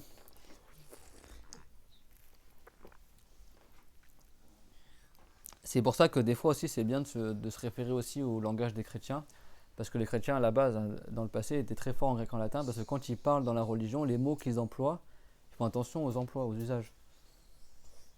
Parce qu'il y a des sens... à la base, le français, il y a beaucoup de racines grecques et latines. Donc il y a des mots, C'est comme ceux qui disent anthropomorphiste pour dire que ceux qui croient que Dieu est un corps. Mais anthropos, ça veut dire l'être humain, ça ne veut pas dire le corps. Si quelqu'un il croit que Dieu est une lumière, il croit que Dieu est un corps et pourtant il n'est pas anthropomorphiste. C'est clair? Anthropomorphiste, ça ne veut pas dire mujassim. Mujassim, c'est celui qui croit que Dieu est un volume. Anthropomorphiste, c'est celui qui croit que Dieu a une apparence humaine. C'est deux choses différentes. Donc voilà, c'est juste des usages quoi, dans la langue, faut faire attention aussi des fois à ce qu'on dit. À la base, les chrétiens ils disent Dieu il est. Et d'ailleurs, même les Marocains et tout ça, quand ils traduisent l'Ardali ou etc., n'est-ce pas, parce que j'ai des livres traduits en français, ils traduisent l'essence de Allah. L'essence, c'est du mot. Essence, c'est le fait d'être en fait. C'est bon? L'être, c'est son être, et l'essence, c'est le fait d'être. Mais après, la langue, elle est vaste. Après, il y a des racines, et après, ça ne veut pas dire forcément le mot, on emploie toujours dans son sens sémantique. Des fois, il y a, comme tu as dit, après, des fois, la langue, elle s'élargit, et des fois, c'est admis dans la langue qu'on emploie un mot pour autre que dans son sens sémantique. Donc moi, je ne vais pas dire est-ce que c'est permis ou pas permis de dire telle ou telle chose, c'est bon. Mais c'est juste pour vous éveiller au niveau de la racine du mot, quoi. Et moi, personnellement, quand je me suis converti, ça m'avait étonné que dans les cours de religion, on dise Dieu existe. Parce que moi, j'ai appris ça avant de me convertir. Mais comme c'était des livres imprimés, etc., j'ai rien dit. J'ai dit, bon, Allahu A'lam, tu vois. Et après, à Paris, j'ai rencontré un frère, et il m'a dit, une fois, un chrétien lui a fait la remarque. Parce que le frère, il voulait parler de l'islam à un chrétien, et le chrétien, il l'a repris sur ça. Il a dit, mais c'est faux de dire Dieu existe. Il a dit, on dit Dieu est. Et après, ce frère-là, il m'en a parlé à moi, et moi, j'ai dit, mais moi, c'est ce que j'ai appris aussi en latin à l'époque, Yanni. Même en philosophie, tu parles avec les chrétiens ou les philosophes qui parlent le français, ni les philosophes ni les chrétiens, ils emploient ce mot-là pour Allah à la base. Parce que l'existence, à la base, même tu peux regarder sur internet si tu as envie, hein. L'existence, à la base, c'est spécifique à ce qui est entré en existence, en fait. C'est-à-dire qui est sorti de quelque chose. Tu as l'être, tu as l'essence, tu as l'existence et le néant. L'essence, c'est pour ce qui est sans être issu d'autre chose. L'existence, c'est ce qui est à partir d'autre chose, qui a un début, qui est contingent, et après tu as le néant qui est la non-existence. Ça, c'est ce qui est admis à la base chez les philosophes, et bon, on ne prend pas les philosophes comme référence, mais dans la langue, je parle, pas en linguistique. Et les chrétiens aussi, ils emploient ce vocabulaire-là. Après, c'est possible que dans la langue, il y a des mots qui sont admis pour des sens plus vastes que leur sens sémantique. Hein. Comme ça arrive. Aujourd'hui, on dit humilier. Humilier, c'est du latin humus, qui veut dire la terre. Pourtant, c'est pas à chaque fois que tu humilies quelqu'un, tu le mets par terre. Mais on l'emploie après l'image. Vous avez compris ou pas? Par exemple, la table. C'est du grec, je crois, tabulare. Et qu'a donné le mot tableau, le mot tablette, le mot table. À la base, c'est la plaque. Ça veut dire la plaque à la base. Et comme la table, c'est une plaque posée sur 4 pieds, on appelle ça table. Le tableau, c'est le même sémantique que table. C'est ça qu'on dit les tablettes, table de la loi pour Moïse, les tables qu'il avait, les plaques qu'il avait. La plaque, on appelle ça table. Et les Espagnols, eux, ils ont pris l'origine, je ne sais plus comment on dit table, je crois que c'est Messa, un truc comme ça. Ils ont pris la sémantique latine. Et nous, les Français, on a pris la sémantique grecque. C'est pour ça qu'on dit table, tableau, tablette. Vous avez jamais posé la question pourquoi on dit les tables de la loi pour Moïse? Les tables, alors que c'est une plaque, pourquoi on dit la table préservée? Parce que table en français, ça veut dire la plaque. Et la table préservée, al-lawh al-mahfouz, lawh bil arabi, ça veut dire la plaque. En français, à la base, table, ça veut dire plaque. C'est bon? Table, quand tu as la table sur 4 pieds, la table, c'est le nom de la plaque qui est horizontale. C'est bon? C'est ça qu'on dit une table. En fait, la table, ça veut dire la plaque. Ça vient du grec. C'est ça qu'on dit al-lawh al-mahfouz. Lawh en arabe, ça veut dire la plaque. Et donc, c'est juste de le traduire par la table préservée. Ça veut dire qu'il y a 4 pieds. Ça veut dire la plaque qui est préservée. C'est pour ça qu'on dit les tables de la loi. Parce que Moïse, quand il a reçu les 10 livres, en plus de la Torah, il avait reçu des plaques. Certains ont dit que c'était des plaques en bois et certains ont dit que c'était des plaques en pierre. Et donc on appelle ça les tables de la loi. Ça veut dire qu'il a reçu des tables sur lesquelles tu manges. C'est-à-dire qu'il a reçu des plaques. C'est clair, mon tout le monde? Et c'est pour ça que maintenant, là, on appelle ça une tablette. Là, au Khaïni. Parce que ces tablettes, c'est des petites tables. Table, ça veut dire ça à la base. Parce qu'il y a le mot tableau, le mot table, le mot. Voilà, c'est important. Hein. Papier, ça vient du grec papelos. Papelos, en grec, ça veut dire l'arbre. Et comme le papier est fait à partir de l'arbre, on appelle ça papier. C'est beau. Mon prof de littérature, quand j'étais au lycée, parce que j'ai fait un bac littéraire, on faisait Perceval et il avait un vieux livre et les feuilles de son livre sont tombées. En plus, c'était en automne. Et comme ces feuilles se détachaient, c'était un livre de poche. Et il a dit ah, parce que c'est les profs qui sont à Pau, là, au lycée Bartou, là. Des profs hyper passionnés en littérature, machin, de l'ancienne génération. Et il disait ah, c'est l'automne, les feuilles tombent. Après, il dit ça prouve que le livre se rappelle qu'il était un arbre. Mais en fait, quand tu as appris le grec, tu vois que le prof il est parti mais hyper loin quoi dans sa figure de style. Mais si t'as pas appris, tu vois pas le jeu de mots. Il a dit c'est l'automne, les feuilles tombent parce que les feuilles de son livre sont tombées par terre, pour faire la métaphore avec les feuilles des arbres, la comparaison. Et après il a dit ça prouve qu'il se rappelle qu'il était un arbre. Parce qu'en fait papier en grec ça veut dire arbre, papelos. Et comme le papier est fait à partir de l'arbre, on l'a nommé papier. Il faut quand même, tu vois, faut quand même réfléchir loin pour dire le livre se rappelle qu'il était un arbre parce que le livre est fait en papier, le papier veut dire il y a du lac grec qui veut dire l'arbre, etc.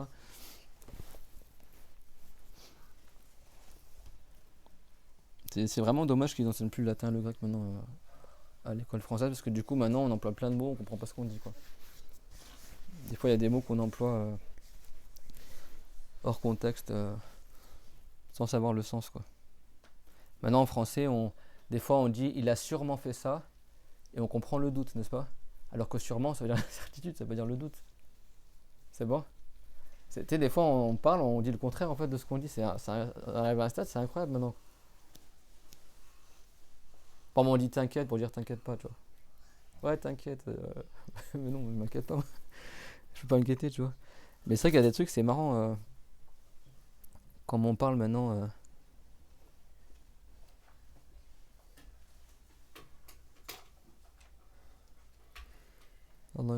Bon. On revient à nos moutons. Donc, fakullu hadithin dakhala fil wujud, ici c'est ça hadith, c'est ce qui est entré en existence, contingent. Toute chose qui entre en existence, que ça soit des volumes, al-aryan ou najam ra'ayn, ma'nahu yani al-hajam yani. Al-aryan wal a'mal, yani al-ajsam wal a'mal. Min al-dharrati ila al-rajm. Donc tout ce qui est entré en existence, écoutez bien ce que je dis, que ça soit des volumes comme nos corps, etc. ou les actes, même nos actes, c'est Dieu qui le crée, que ce soit du bien ou du mal. C'est bon? Et ça c'est dans le Coran. Wallahu khalaqakum wa ma ta'malun. Dieu vous a créé ainsi que vos actes. Pourquoi le Cheikh a cité ça dans le livre? Pour appliquer aux Mu'tazila. C'est pas pour rien qu'il a cité ça. Hein. Parce que les Mu'tazila, et ils commencent à réapparaître à notre époque, certains sans se dire Mu'tazila, ils prétendent que Dieu a créé nos corps, mais qu'après c'est nous qui créons nos actes. Et ça c'est de l'égarement. Il n'y a que Dieu qui crée. Nous on fait, mais on ne crée pas. C'est clairement tout le monde, donc retenez ça. Même tes actes, c'est Dieu qui le crée. Tes péchés, c'est Dieu qui le crée. Dieu il crée tout. Tout ce qui est hormis Dieu, c'est Dieu qui le crée. Que ça soit des corps ou les actes des corps. Mina varrati ila al-arsh, depuis le grain de poussière jusqu'au trône. Que ça soit extrêmement petit comme le grain de poussière, jusqu'au trône qui est la plus grande des créatures. C'est-à-dire que ça soit très petit ou très grand. Pourquoi là c'était le grain de poussière? Il y a plus petit que le grain de poussière. Mais nous, pour les êtres humains, ce qu'on a l'habitude de voir, le plus petit qu'on voit, c'est le grain de poussière en général. Dharra, ma yadhar bidaw ash-shams. عبر الكون يعني أذى في العادة أصغر ما يراه العين المجردة فضربوا بذلك المثال يعني والذرة تطلق كذلك على النملة الصغيرة فمعناه مهما بلغ في الصغر في الحجم فهو بخلق الله تعالى ومهما بلغ من الكبر في الحجم كالعرش الذي هو أكبر مخلوقات الله تعالى فهو كذلك مخلوق لله تعالى سواء صغر حجمه وكبر حجمه فهو مخلوق لله تعالى لأن الحجم محدود والمحدود يحتاج إلى من حده إلى ذلك الحد والمحتاج ضعيف والضعيف لا يكون إلها. Donc quelle que soit la petitesse du corps ou la grandeur du corps, c'est quoi le plus grand des corps que Dieu a créé? Le trône, qui est le toit du paradis. C'est la plus grande des créatures du point de vue de la superficie. N'est-ce pas Mariam? Le trône il est où?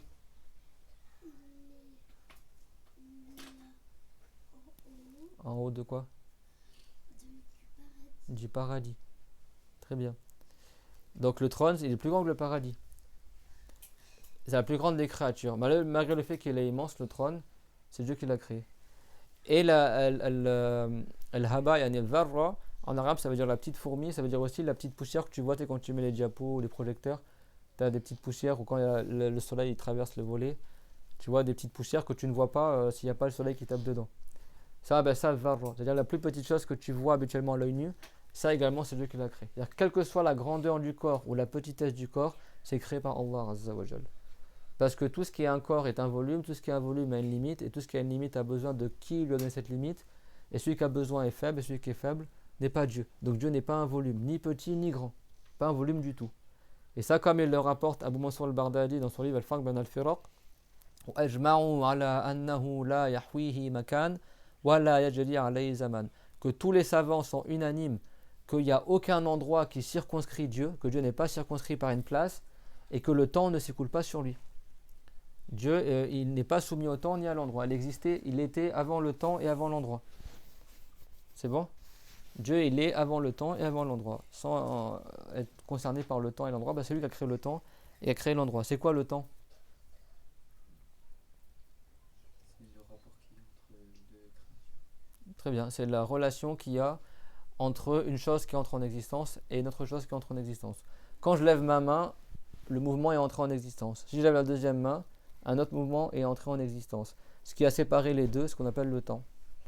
C'est bon? Il faut deux référents, quoi. Quand la première créature a été créée, le temps a été créé.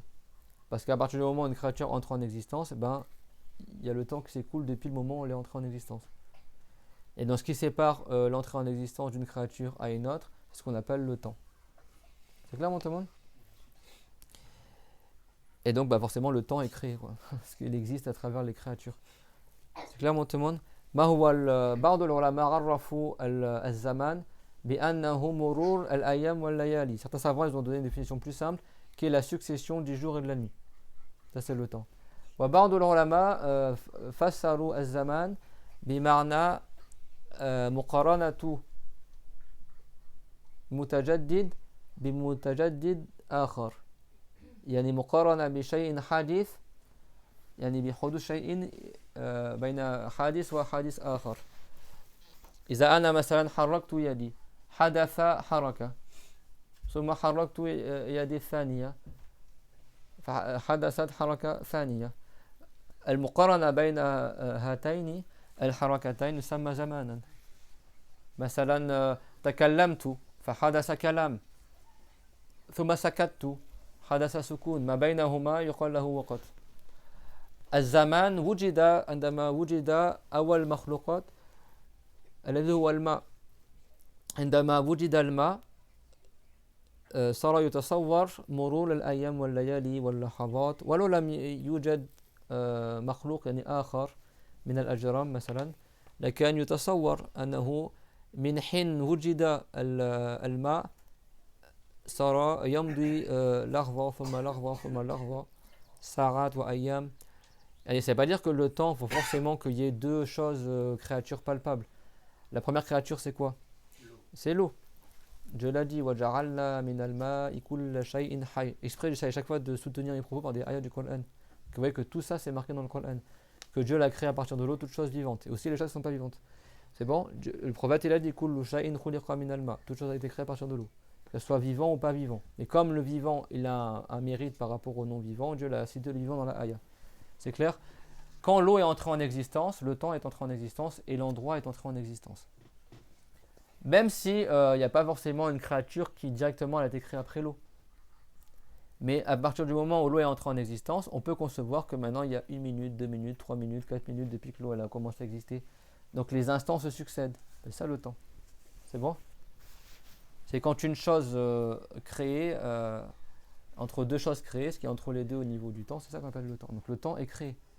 C'est pas comme maintenant, il y en a qui essaient de retourner le cerveau là sur internet, que le temps soi-disant ça n'existerait pas, ou que tu peux remonter dans le temps, ou changer le temps, enfin c'est du n'importe quoi tout ça. Tu peux pas changer ce que Dieu a prédestiné. Ce qui est passé, et ce qui est futur, et ce qui est présent, est présent. Et le temps existe, et c'est la mise en relation entre deux choses existantes. Tu es né à telle date, et aujourd'hui c'est telle date, ce qui est entre ta naissance et aujourd'hui, ce qu'on appelle le temps. C'est ça le temps. C'est la relation entre deux points créés, que ce soit quelle que soit la créature. C'est clair, mon tout le monde? Entre le moment où tu es sorti et le moment où tu es rentré, c'est ce qu'on appelle le temps. Et la relation entre n'importe quelle créature, entre la précédente et la suivante, c'est ce qu'on appelle le temps. Tout le monde a compris c'est quoi le temps? C'est vrai que j'aime bien dans ce cours aussi qu'on assimile aussi des notions. C'est quoi l'endroit, c'est quoi le temps? L'endroit, c'est quoi? C'est la place qui est occupée par un corps. Ce qui est dans un endroit est forcément un corps. Tu as du vide, ce qui occupe le vide, c'est l'endroit de la chose qui occupe le vide. C'est bon? Là, il n'y a rien, je mets ma main. La portion du vide que ma main occupe actuellement, c'est l'endroit de ma main, c'est la place de ma main. Al-makanu ma yashghaluhu al-hajam, yashghaluhu al-hajam min al-faragh. فكل ما في مكان لابد أن يكون محدودا لابد أن يكون مخلوقا. Donc tout ce qui est dans un endroit, dans une place, est forcément créé et forcément limité. Donc Dieu n'est pas concerné par cela. Donc Dieu a tout créé, que ce soit les corps, les actes des corps, depuis la poussière jusqu'au trône. Vous avez vu comment chaque mot il compte en fait? C'est pour faire comprendre vraiment la bonne croyance aux gens. وَمِنْ كُلِّ حَرَكَةٍ لِلْعِبَادِ وَسُكُونٍ. Et chaque mouvement des gens et chaque immobilité des gens. C'est quoi la définition du mouvement? On l'a vu hier.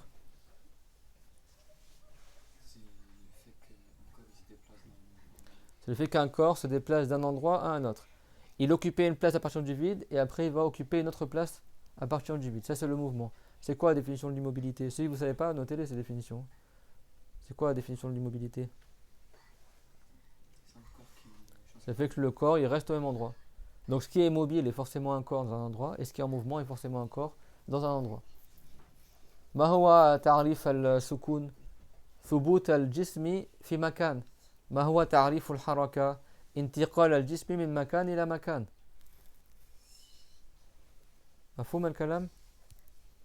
يعني شغل فراغا يعني مقدارا من الفراغ ثم انتقل إلى مكان آخر فشغل مقدارا آخر من الفراغ.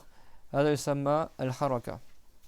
Donc les mouvements, qu'ils soient volontaires ou involontaires, الاختياري من الحركات والغير اختياري الاضطراري كلاهما بخلق الله تعالى. C'est un mouvement volontaire ou involontaire. Et ça c'est pour appliquer à qui? Encore une fois aux Mu'tazila. N'est-ce pas Ali? Parce que les Mu'tazila ils disent soi-disant que les mouvements volontaires que tu fais, soi-disant c'est toi qui le crée. Par contre quand tu trembles de manière involontaire ou si tu tombes par terre de manière involontaire, c'est Dieu qui l'a créé soi-disant. Mais n'importe quoi. Il n'y a pas de différence entre les deux. Le mouvement, que ce soit volontaire ou involontaire, il est par la création de Allah Azza wa Jal. C'est pas que Dieu il a dit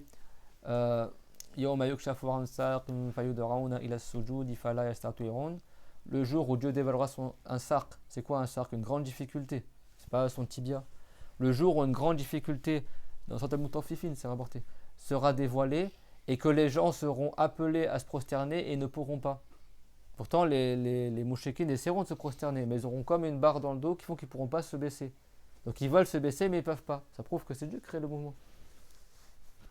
Après, Dieu l'a dit, et pourtant dans le bas monde, il leur a été demandé de se prosterner, et ils étaient capables de le faire, et pourtant ils ne l'ont pas fait. Bon, au jour dernier, il leur sera demandé, et ils ne pourront pas le faire. Malgré le fait qu'ils veulent le faire. Donc ce n'est pas l'être humain qui crée ces actes, c'est Allah qui le crée. C'est clair, mon tout le monde? Que ce soit des actes volontaires ou involontaires. Vous avez vu le début du livre comme il est super important? Chaque phrase, ça comporte des répliques à des gens égarés. Les Mu'tazila n'existent plus aujourd'hui en tant que secte, mais il y a des gens qui essayent de remettre au goût du jour leurs croyances. Donc l'introduction, enfin le début du chapitre, il est très important à ce sujet-là. Même les intentions et les idées qui traversent l'esprit, c'est Dieu qui le crée. C'est quoi la différence entre ما هو الفرق بين النية والخاطر؟ نعم الخاطر بلا إرادة والنية بإرادة. C'est quoi la différence entre chaque mot il a son importance. Ne croyez pas que les mots ils sont pifs dans le livre. Hein. Et ça, c'est ça aussi apprendre ce livre-là, le Mukhtasar. C'est quoi la différence entre l'intention et entre l'idée passagère? L'intention elle est volontaire. Et des passagères non. Frère, pour avoir un stock de gâteaux gratuits ou pas fidélité. Mais ça, il faut le savoir. Il y a un west-west, c'est involontaire. Une intention, c'est volontaire. Et des gens disent ah, mais je sais pas si c'était un west-west, est-ce que vraiment j'ai mis l'intention de faire ça ou c'était un west-west. Bah, tu regardes. Si c'est volontaire, c'est une intention. Si c'est involontaire, c'est un west-west. C'est la différence entre les deux. C'est clair, tout le monde? Si quelqu'un a l'intention de quitter l'islam, il n'est plus musulman. Si quelqu'un n'a pas l'intention de quitter l'islam, mais il y a un west-west qui lui dit vas-y, quitte l'islam. Il y en a, ah mais je sais pas, est-ce que j'avais l'intention ou pas de quitter l'islam? Bah tu regardes, est-ce que c'est volontaire ou involontaire? Si c'est involontaire, c'est un waswas. Si c'est volontaire, c'est une intention. Les deux, c'est par la création de Allah. Quelqu'un a l'intention de quitter sa prière est annulée. Et c'est haram. N'est-ce pas, Mariam, on l'a vu ça? Parmi les péchés du corps, interrompre un acte obligatoire. C'est marqué dans le Coran. Mais quelqu'un il fait sa prière et pendant qu'il prie, il y a une voix qui dit vas-y, arrête ta prière, arrête ta prière. Mais lui, il ne sait pas ce qu'il a envie de faire. Mais c'est un waswas. Si c'est involontaire, ça annule pas la prière. Si c'est volontaire, c'est une intention, donc ça annule la prière. C'est clair, mon tout le monde? Apprendre les définitions, ça t'aide aussi. C'est pas quelqu'un, il arrive, je sais pas, est-ce que j'avais l'intention ou pas d'arrêter la prière, j'ai eu un waswas, je sais pas, donc du coup j'ai tout refait. Mais non, tu regardes, est-ce que c'est volontaire ou involontaire? Mais dans tous les cas, c'est Dieu qui le crée. Pourtant, l'intention et l'idée passagère, c'est pas quelque chose qui est matériel. Et malgré ça, c'est une créature de Allah. Donc les créatures, c'est pas uniquement ce qui est matériel, c'est aussi ce qui est immatériel. N'est-ce pas, Wilfried? Ton prénom, c'est quoi déjà? J'ai oublié ce prénom. Yohan. Hein? Yohan. Johan? Hicham. Hicham? Je me rappelle du tout que ça s'appelait comme ça ce prénom. Donc, il y a ce qui est physique et il y a ce qui est métaphysique. N'est-ce pas? Ali, c'est métaphysique ou physique la pensée? Il y a des choses, c'est pas matériel. C'est pas parce que c'est pas matériel que ça veut dire que c'est pas créé par Dieu. Même les pensées et l'intention, c'est Dieu qui le crée. Fahuwa bi khalqillahi lam yakhluquhu ahadun siwa Allah. Personne d'autre que Allah ne le crée. Et créer ici, ça ne veut pas dire fabriquer, ça veut dire faire exister du néant à l'existence. Parce que créer a plusieurs sens, mais pour Dieu, ça veut dire faire surgir du néant à l'existence. Il n'y a que Dieu qui crée dans ce sens-là, c'est bon? La tabi'atun wa la illa. هنا الخلق بمعنى الإدراج من العدم إلى الوجود. ما بنحكي عن التصوير والصناعة الذي هو في حق المخلوق. هنا نتكلم في الخلق بمعنى التخليق بمعنى الاختراع من العدم إلى الوجود. وهذا معنى خاص بالله عز وجل. لا طبيعة ولا علة. ليس الطبيعة التي خلقت وليس العلة. الطبيعة لماذا ذكر هذا؟ للرد على الطبيعيون. هذا فرقة شاذة منحرفة في الماضي كانوا إلى الآن يعني يزعمون أن هي الطبيعة تخلق. يقولون مير ناتور ولا شو. والعلة هذا عند الفلاسفة يقولون أن العلة تخلق. فليس الطبيعة ولا العلة. يعني كل كلمة لها فائدتها. Donc l'auteur a dit quoi? C'est ni la nature ni les causes, n'est-ce pas? Pourquoi le cher il a cité ni la nature ni les causes? C'est encore pour répliquer à des égarés. Dans le passé, il y avait une secte qu'on appelait les naturalistes. C'est pas les gens qui vivent tout nus là, c'est pas les nudistes. Hein. C'est autre chose.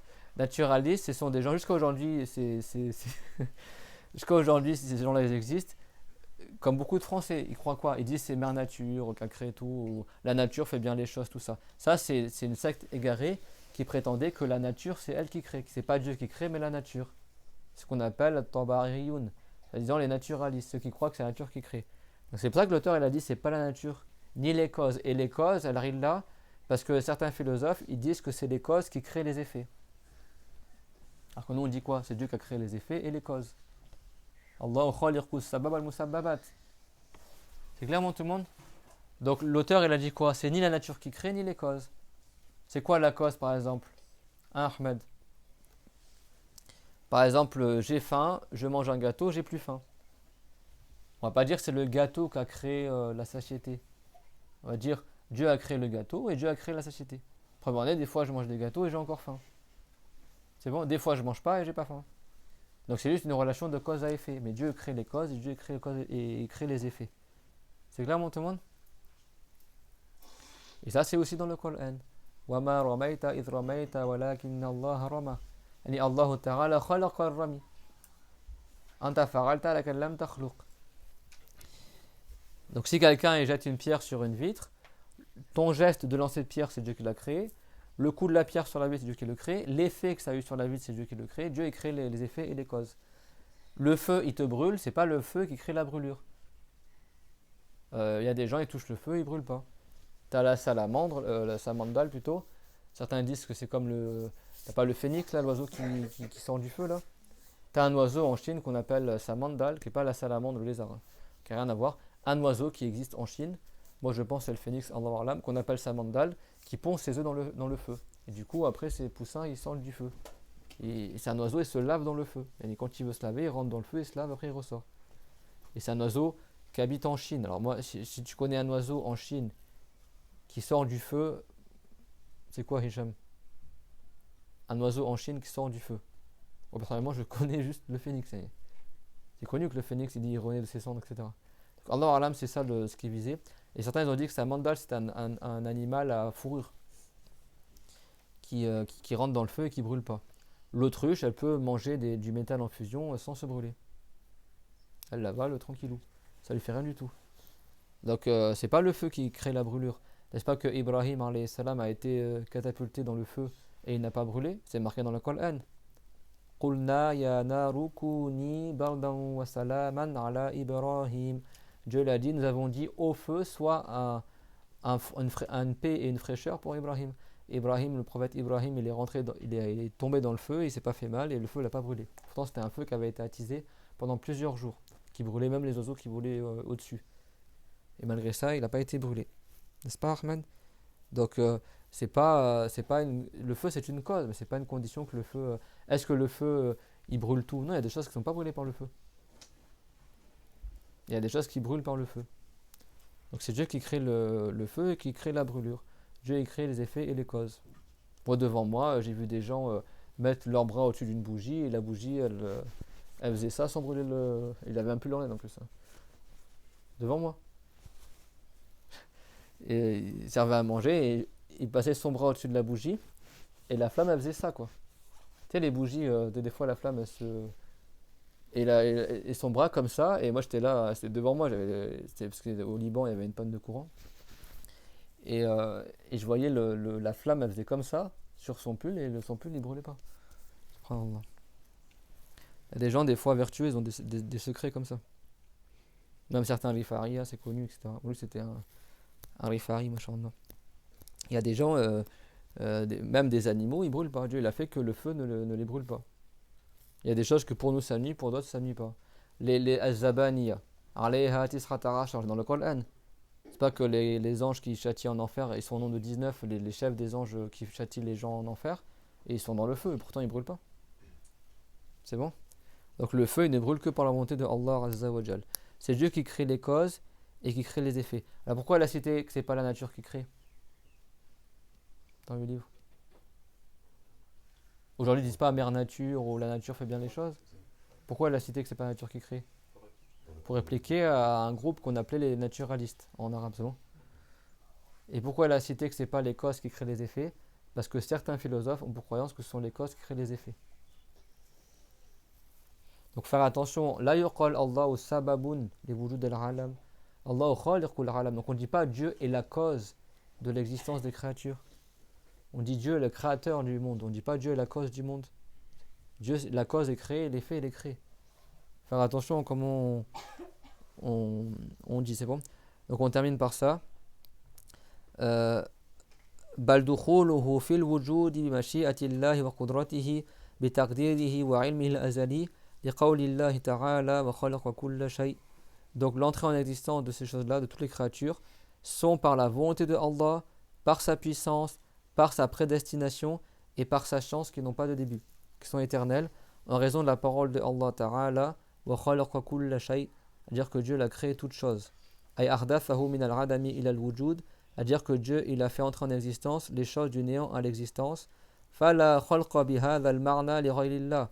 Donc il n'y a pas de création du fait de créer dans ce sens-là pour autre que Allah. Il n'y a que Dieu qui crée dans ce sens-là. On peut dire créer dans un autre sens pour la créature, et dans ce sens-là de faire surgir en l'existence, il n'y a que Dieu qui a cette puissance-là. C'est pour ça qu'on l'appelle Allah, celui qui a la puissance de créer. Qala Allah Ta'ala, hal min khaliqin ghayrullah. Dieu a dit, y aurait-il un créateur autre que Allah? Il n'y a pas de créateur autre que Allah. Qala an-Nasafi, donc an-Nasafi, qui est un savant hanafite connu, il a dit dans sa croyance, dans son traité de croyance, فَإِذَا ضَرَبَ إِنسَانٌ زُجَاجًا بِحَجَرٍ فَكَسَرَهُ فَالضَّرْبُ وَالْكَسْرُ وَالْإِنْكِسَارُ بِخَلْقِ اللَّهِ تَعَالَى فَلَيْسَ لِلْعَبْدِ إِلَّا الْكَسَبُ. Donc An-Nasafi il a dit, si quelqu'un il lance une pierre sur une vitre et qu'il casse la vitre, alors le lancer de la pierre, la cassure et la brisure dans la vitre, le cassage et la cassure dans la vitre, est par la création de Allah, et celui qui a fait l'acte, il n'a que l'acquisition de son acte, mais il n'a pas la création de l'acte. C'est bon? Donc on termine sur ça. C'est quoi l'acquisition? Le fait que la créature, elle oriente sa volonté vers une chose et que Dieu lui crée cela. Voilà. Donc, si quelqu'un il n'a pas voulu faire une chose et il l'a faite sans le vouloir, il l'a pas acquis, c'est pas compté. Et si quelqu'un il a voulu faire une chose mais il l'a pas faite, c'est pas acquis non plus. Il faut qu'il y ait deux conditions, que tu aies voulu la faire et que tu l'as faite. C'est bon? ما هو الكسب توجيه العبد إرادته وقصده نحو العمل فيخلق الله فيه عند ذلك إذا لم يجتمع هذان الشرطان فليس كاسبا ومكتسبا لفعله شخص أراد يفعل شيئا ولم يفعله لم يكتسبه وإذا أراد لم يريد أن يفعل شيئا وفعله بغير إرادة كذلك لم يكسبه هذا معناه الكسب. Donc l'être humain il ne crée pas, juste il acquiert ses actes. Si c'est du bien, c'est en sa faveur, c'est du mal, c'est contre lui. Donc tout ce que tu fais de manière involontaire, ça ne compte pas. C'est clair pour tout le monde?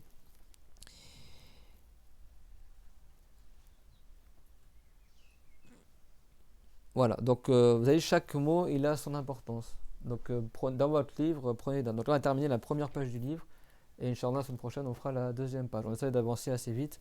Là on a un peu détaillé mais on ne détaillera pas autant tout le temps. Mais là comme c'est de la croyance, des fois on a besoin un peu de détailler plus. Vous avez vu dans une seule page, tu as à la fois des répliques contre les Mu'tazila, des répliques contre les philosophes, des répliques contre des groupes que tu n'as jamais entendu parler, Tabariyoun, etc., les naturalistes, tout ça, à dire que le livre est vraiment important. Il y a peu de mots, mais en réalité derrière il y a beaucoup de significations. Donc on demande à Allah Ta'ala qu'il nous fasse persévérer dans l'apprentissage de la religion. Et je vous demande, surtout ceux qui sont débutants, de persévérer dans ce cours-là qu'on va faire tous les samedis, Inch'Allah, pendant l'été, quoi. On profite pour faire ce livre-là. Comme ça, on se met à jour sur les sujets de base qu'il faut apprendre dans la religion. Et Inch'Allah, on en tirera profit. Il y en a, ils ont rêvé que les gens qui vont lire ce livre-là, ils rentreront au paradis, etc. Ils posent le livre avant d'entrer au paradis. Il y a eu beaucoup de rêves, de beaux rêves sur ce paradis-là, sur ce livre-là. Et je vous dis, beaucoup, ils ont rêvé du prophète en mémorisant ce livre-là. Inch'Allah.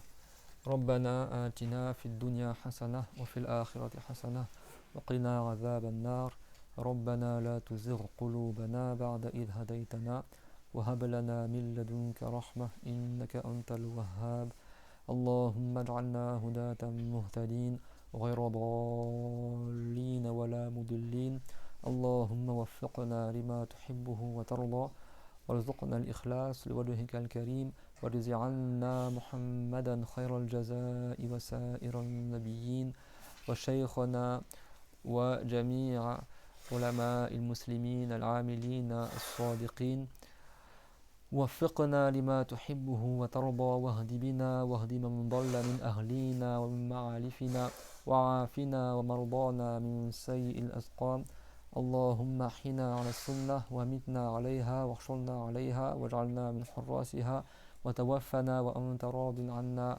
يا الله يا كريم واغفر للذين سبقونا بالإيمان لا إله إلا الله اللهم صل على محمد وعلى آله وصحبه وسلم رب اغفر لي والمؤمنين والمؤمنات بارك الله فيكم وأحسن الله إليكم. Désolé, je suis un peu fatigué, je suis un peu raide.